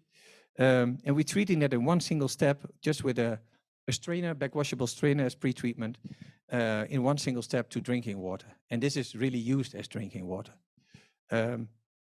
So whatever is in the water will be filtered out. And we are running, we are removing more than 95% of the color. We are running at an 80% recovery because we are running in a cross flow, in a low cross flow of 0.5, 0.3 meters per second. So it's not a dead end product. That's not possible. So the 80% recovery, and we are not using any antiscalants. The project is already running since 2020, and it's a 4 MLD project. Very proud of this. And this is the 800 Dalton membrane because it's mainly organics and color what we are removing here. So this is a project in Sweden where we are treating black water and gray water for the city of Helsingborg. And the wastewater is being reused, and as a side effect, and that's also a requirement, they are reusing or they are recovering the nutrients also from the water. We install DNF40 membranes because it is in Scandinavia quite high standards, and they also need to remove the micropollutants because the water is contaminated with pharmaceuticals and antibiotics, personal care products, etc. So that's some high demands for removing that. 80%, more than 80% of the micropollutants will be removed by our DNF40 membrane, and the system was running on a more than 80% recovery. This is the KWR project I was mentioning about, and the interesting part I want to emphasize on is that there is a PFAS 20 and a PFAS 4 where they have measured on. And that are two EU monitoring measurements. The one is in Sweden, which is a PFAS 4, where we were able to remove 94.6% of the PFAS, what they have injected, and it was in a real example. And also a 94.7 on the PFAS 20. So that's very important also for the upcoming regulations in both Europe and Sweden. Last example I want to share is also on the industrial wastewater side. So this is an example of a paper mill who is producing wastewater and would like to reuse their own wastewater back into the factory. And this customer has installed a plant of 10 cubic meter, but the idea is to upgrade it to a project of 550 cubic meters per hour, because we all know that the paper mills are big water consumers.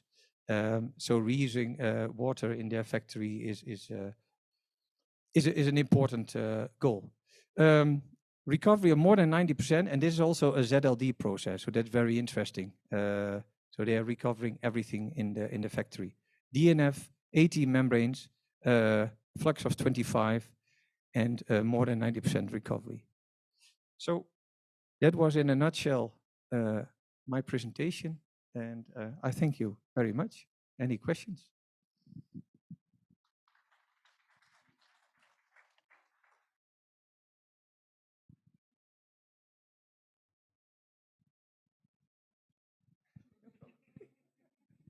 We have a deal.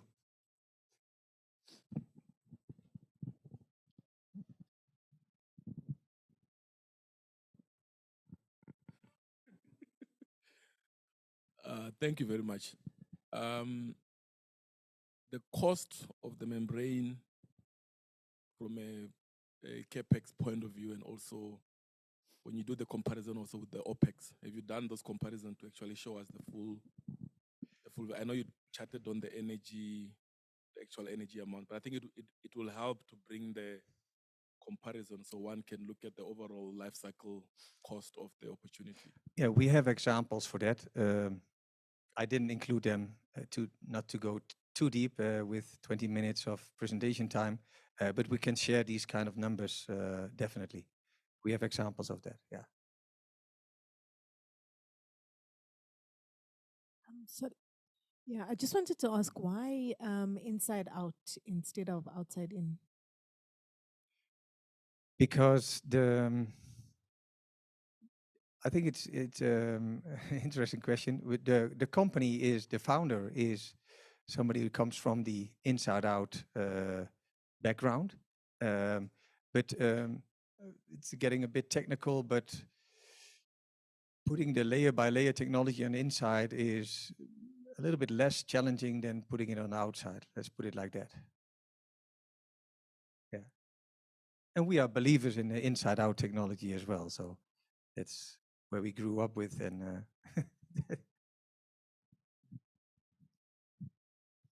any other questions? Like COD, are there limitations? Not really. Well, on the TSS turbidity side, we have constraints. Then you should think about like 150 NTU as an inlet. Of course, that's always a technical commercial balance what you need to look for, because you need then the flux levels will have an impact, and the cleaning intervals. But on the rest of COD, we can go up to quite some big numbers. Yeah. So basically following that question, in terms of your brine and residue handling, how do you guys do that? Yeah, basically, if you talk about wastewater, then, well, it's an interesting question. It pops up all the time. And it's with every technology the case. If you treat the water and you retain something, then what do we do with that? In some cases, well, the most important answer I can give is that the brine, or we call it a concentrate, it's not containing any, different components, because we don't use the antiscalants or the coagulants. So that's already an important part. So it is the up-concentrated feed what you have. So that makes it already easier to treat. But in some cases, we send it back to the head of the works of the water plant. Then you get some up concentration of your organics or of your salt. So in some cases, we have examples where they put an RO system in between, which is a small, which is partly taking care of that bleed stream back to the head of the works to break down the salts. And with COD, you have, of course, also your oxidation possibilities, like UV peroxide, ozone, and that kind of things.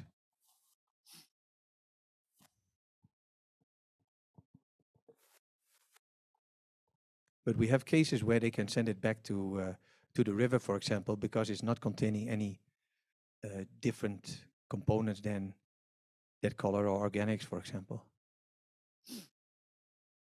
It is depending on legislations. Martin. Yeah, thank you for the presentations. We all know that from time to time one can get compromised fibers, and having your membrane as a single barrier towards the separation of contaminants, potentially operating at a higher pressure, that any small leakage, you'd get quite a substantial reduction. How do you monitor for broken fibers and prevent this from becoming a detriment to the whole process? Well, for example, on all our pilot units, the containerized 1 8-inch module pilot units, the MaxBird, we have an online automatic integrity test. So there we do a pressure decay test, whatever the customer requires, once a day, once an hour. Okay, that has an impact on your recovery of the system, the downtime. But we can do the integrity test on each individual module. So that is a possibility. And when there is an issue, then you can take out a module, or you can plug it like a regular a module. If the feed water is high in turbidity, then you could also do it with some simple turbidity measurements on the outlet of one skid or one rack. That is the normal solutions what you now do today as well for hollow fiber products in ultrafiltration or microfiltration. Having said that, we also have examples where we are using our more open DNF80 membrane and have a UF peroxide system situated in our permeate. So with the DNF80, we are removing lesser in percentage of the micropollutants, but we can kill them afterwards with the UV peroxide. And that also creates another barrier, because we can do a log 9, log 10 with our membranes, but you're right, what happens after that? And the water authorities might require a log 15 or a minimum of X barriers. So you can think about UV peroxide or even ozone. And if you talk about municipal effluent reuse for drinking water, then we have to think about multiple barriers. But we can already do a big job for the rest of the, because having so many organics removed from the water, it also has a very positive effect on the UV system. That's why we are also focusing so much on that AOP system. Thanks for the question.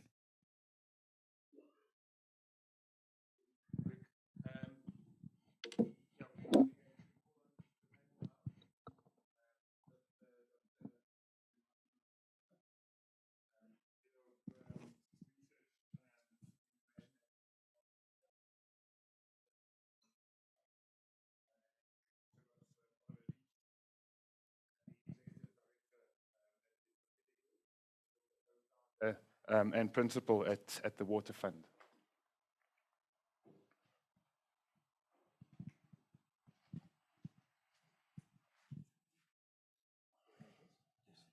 Just check, is your phone nearby? Yes. Stay. Let's try that.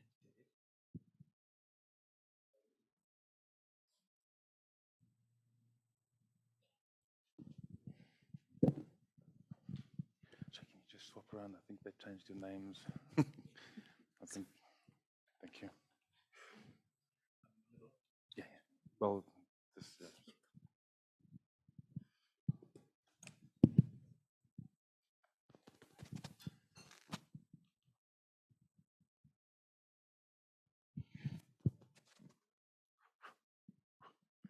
Okay. Thank you. We're heading towards the end of the afternoon. Thank you all for staying with us and sticking with us. I think it's been very interesting and exciting. I just made up a new word. But yeah, based building on the previous or the foundations that's been set by us from the presentations, I'd like to just ask a few questions of the various panel members as we delve deep into some of the topics. And our voyage begins with Oliver. He's no stranger to the financial challenges of wastewater reuse projects. Oliver, could you maybe share with us how you tackle the task of securing funding for projects in regions with limited funds? Additionally, what innovative strategies have you found works to get these projects funded? Sure. Thanks, Derek. So it's not an easy challenge to solve. and especially in the industrial scale, right? So that's typically where we've been playing. So not municipal scale, but industrial scale. So we are talking about projects from 50 million to 150 million, typically. So as Johan had said earlier, project finance lends itself very nicely to financing a large water project. But then you add R1 billion, right? And 80% project finance debt, it can absorb the costs quite easily. When you're at 100 million total capex and it's 70 million loan financing in there, then the costs of project finance don't work, right? The costs are too high, it becomes uneconomical. So the portfolio company we invested in is Talbot, who designs and builds a lot of wastewater and water recovery. And in their engagements with a number of their clients, the problem is, well, they'd rather use their capex to increase their productive capacity rather than investing in a utility service. So that's how we got onto possibly creating the water fund, which then looks to fund 100% of the project on a boot type basis, whereby we provide the debt and the equity for the entire plant. We enter into a tolling agreement and we'll charge them for the services that are provided. And that provides a neat solution to solve possibly a very intractable problem. Thank you, Oliver. So yes, keeping into the technology side of things. Sorry, Rendani. In your exploration of emerging technologies, what have you unveiled as promising research or possibly technologies that can be applied that have the potential to enhance the efficiency and sustainability of water treatment? Yeah, thank you very much. It's been a very good discussion. So I think in terms of the emerging technology, I think overall what we find in the water sector is that it is not a problem of new technologies not being available. I think we largely have the technologies. I think part of the challenge is, can you even deploy what you currently have? But yes, there are a number of emerging technologies that are being looked at.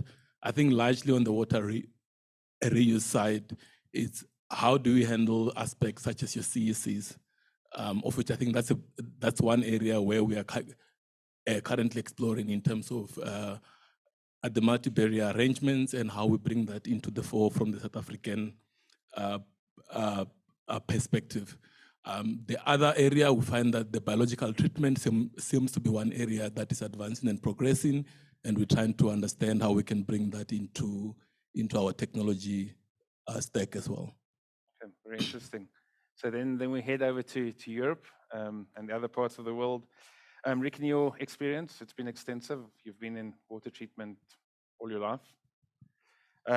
What are the common stumbling blocks for successful implementation of wastewater reuse projects? We've discussed a bit of it today, and what have you seen in other parts of the globe?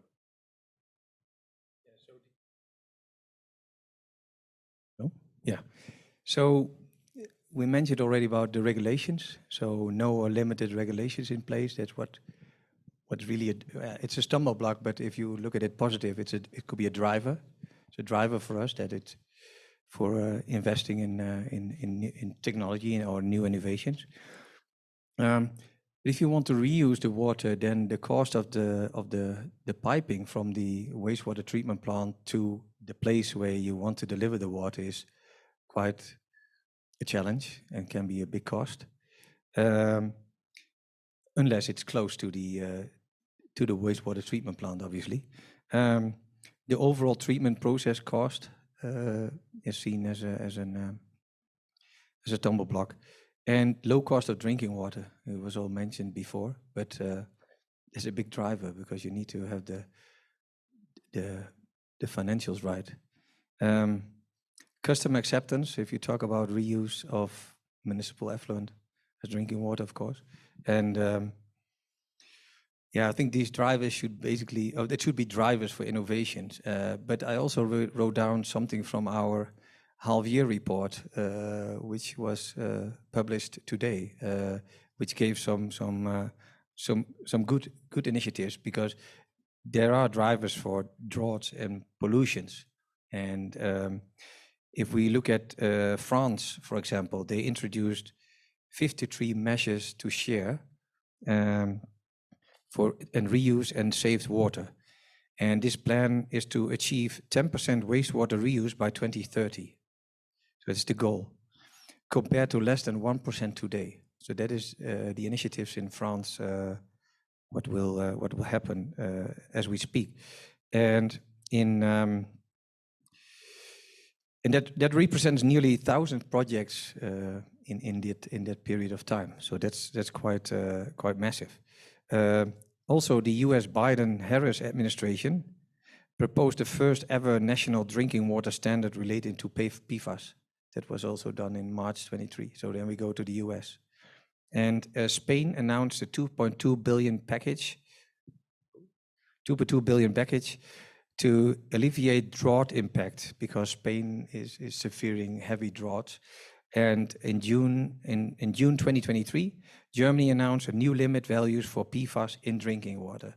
So these are really some good initiatives and could remove the stumble blocks into drivers. Excellent, thank you. Getting back into the financial side of things, Oliver, we've heard about financial viability earlier this afternoon. Can you maybe discuss the key parameters that are considered when quantifying the economic viability of a project, especially reclaimed water? So we're talking about reduced water cost, environmental benefits, and potential other revenue streams. Sure. So typically when we look at funding a project, you look at multiple revenue streams. So one, it's water, so reclaimed water and selling that back to the host.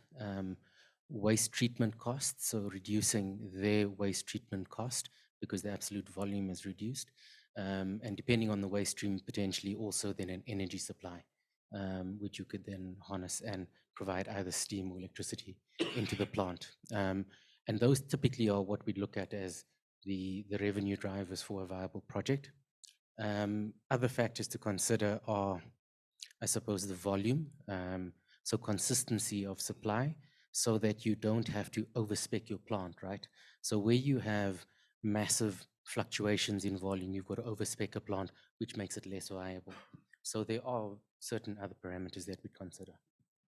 The one other thing to consider is not just looking at end of pipe, right? So if you look at continuous and throughout waste monitoring throughout the production process and putting inline monitoring and different solutions throughout the process, it makes your end product easier to treat as well. If all you focus on is end of pipe, it makes your solution more complex as well. Excellent, thank you. Brindani, as leading the innovation charge and research, you're involved with collaborations, trying to get people off the ground, trying to get different people together. So can you maybe share examples of innovative cross-sector collaboration that have played a pivotal role in promoting some of these wastewater projects? Yeah, so I think in terms of the collaboration, so we're currently doing some work with Lepelle Northern Water, where we are looking at some of their wastewater treatment plants in the Limpopo area and exploring different pathways and how the business case for those opportunities could be relooked at based on the pathway that we can create both for the water and also on the slag side. And on the slag side, we're looking at aspects around energy, and then on the water side, we're looking at industrial reuse, and also on the irrigation side as well. And part of that includes some of the work that we have started with the CSIR. So it might end up being a collaborations amongst ourselves, the CSIR, and also Lepelle. So that's part of what we are trying to map out. But yeah, it's quite a challenge to build the business case for this work. I have to say that I think that's the biggest aspect in terms of how one then looks at this. So it's quite good to hear some of the aspect that he's looking at, and that's precisely the point, the multiple revenue streams that you can then build and map those out. But then, depending on where you are, can that opportunity work in Limpopo, or does it work better in another area? So I think that's part of the challenges that we're facing as well. Thank you. Our collaborations are vital aspect. Tapping into your experience again, Rick, you aware of, or have you seen any long-term studies or from reclaimed wastewater use? What were the findings? What do they typically look at? Yeah, there's very few as far as I know. And I think that's also, again, maybe one of the stumble blocks, could be one of the stumble blocks that we are not aware of what are the long-term impact of certain micropollutants, pharmaceuticals, in the wastewater. And it's also important to understand what is the cocktail of that micropollutants and yeah, what is the real long-term effect? How do you measure that? Yeah, and that will vary greatly also over the different countries, obviously. But this is a lack of information. It might be ongoing at the moment, but I'm not aware of a lot of these reports, and that might also be that we are not realizing what the impact could be. Okay, interesting. Rindani, we're getting back to you, a bit quicker than you might have thought. So I'm interested in what your approach is to technology and innovation, and how do you navigate the waters of new technology in wastewater treatment processes? How do you handle that process of seeing a new technology, thinking that it might be something that you want to implement, and then getting it to a phase where you're actually implementing and using the technology? Yeah, thanks for that. Yeah, so I think on our end, we've got a four-gate innovation platform. And right earlier on at the ideation level, we are already interested to understand what is the revenue potential of deploying the technology, either from how much does the technology allow us to save in a particular flow scheme, or when that technology comes in, how much does it allow us to be able to generate additionally. And then when we take it through then the different options. So earlier on, the revenues might be high, but then on the other end, then is the economic viability of the technology options, in the sense of, can a technology wash its own face once it's deployed? So ultimately, when we go through our validation step, that's the criteria for what goes ahead and doesn't go ahead. I think, yeah, as a profit-centered entity, I think that's part of the driver. And yes, some stuffs that look good might not make it because they don't pass it. And I think our end of gate 2 is quite key from that perspective, in terms of, can this technology wash its own face as a basis. Yeah. Oliver, then we're getting back to you. So considering your experience, are there any case studies showing well-structured wastewater projects, reuse projects that have yielded tangible results, and that have made a business case and still running as a business case? And what lessons would you glean for the future from those type of projects? So the unfortunate simple answer is no, there aren't any.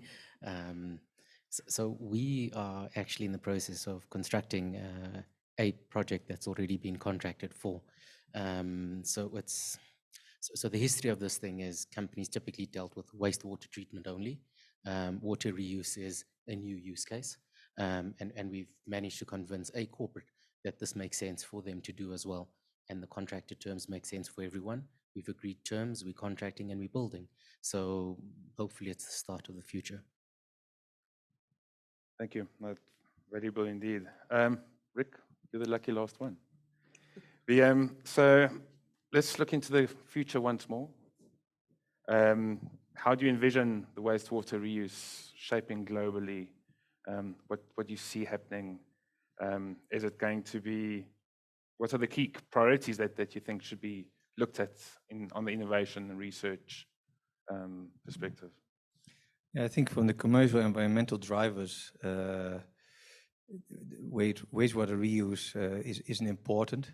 If you look at wastewater reuse compared to seawater RO, wastewater treatment is significantly lower in cost. So if you think about water scarce region, it really makes sense to go for wastewater reuse instead of bringing fresh diesel water continuously in the country.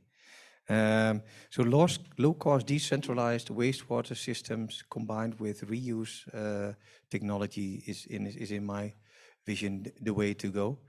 And in first instance, maybe for non-portable applications, but over time, and we've seen already when the acceptance is there and we can also secure it, then I think also for portable applications. Excellent. Thank you so much. Do you have any questions from the floor or any? Then well, we'll just wait for the microphone. Hi, just a comment from my side is that I'm really happy to announce that in South Africa in the 1980s, we were reusing water using ultrafiltration in the automotive industry for electrophoretic paint.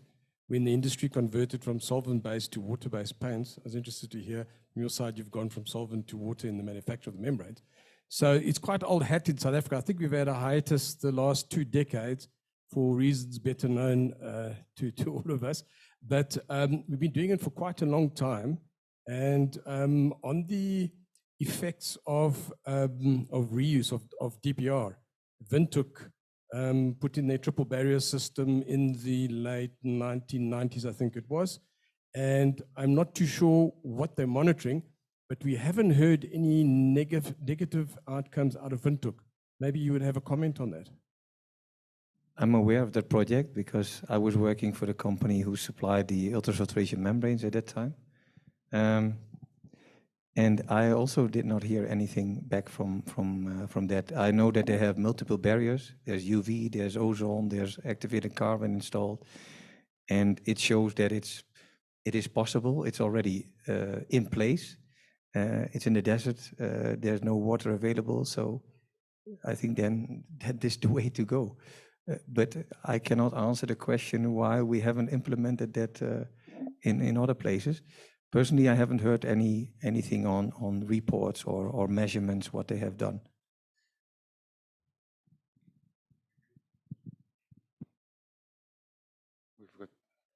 If I may make a comment on that, I think there have been a number of presentations and papers that they've made from City of Windhoek, but I do know that they had a very long list of analyses, even in the late 90s, organics and other, which they needed to monitor. Of course, analytical techniques have become a bit more modern since then, and there are things like PFAS and other pharmaceuticals and things which are now becoming evident as being required to be monitored on water reuse systems. I would, just as a comment, we heard earlier, quality is everything, and I firmly believe that.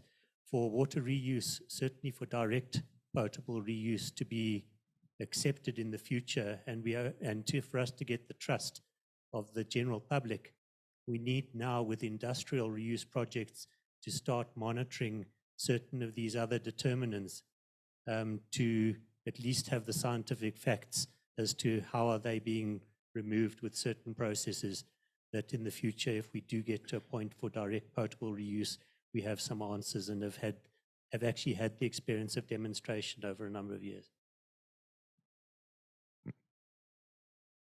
Thank you, Martin. Rajiv? Thank you. Just had a question. We heard earlier from Oliver about the financial viability aspects and some of the indicators that are tracked. And then previously in the chat, we heard about bankability as well.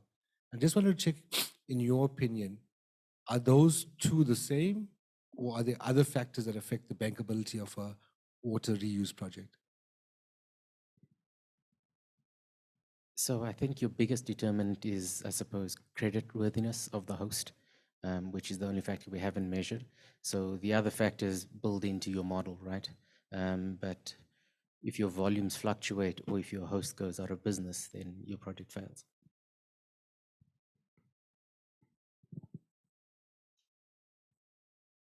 Any further questions? Anything online, Laureen? Nothing. Okay. Our heartfelt gratitude to the panelists and the presenters. Yelena, can you maybe help us? quickly, please. We've just brought something for the various panelists and the presenters. So yeah, we just want to say a very thank you from NX Filtration and Marcy Water for sharing your time and your knowledge. I think we all learned a lot, and we just want to thank you for it. Oliver?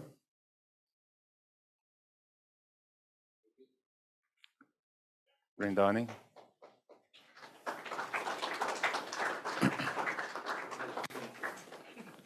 Rick?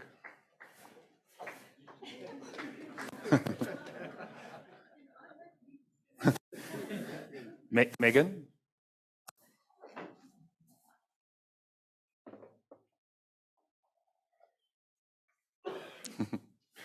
And Johan's, he's already, so it's not available for anyone to take. Rajiv?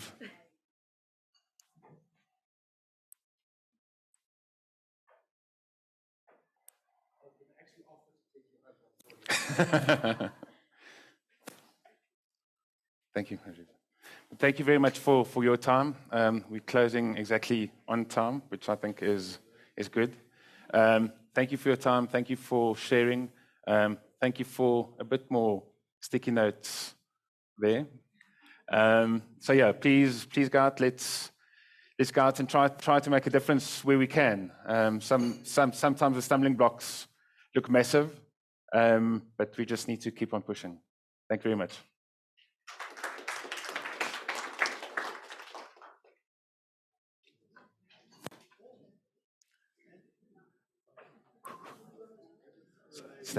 Standing. Oh, sorry. There's still some sweet stuff outside. Please try to remove as much of that as you can. Thank you.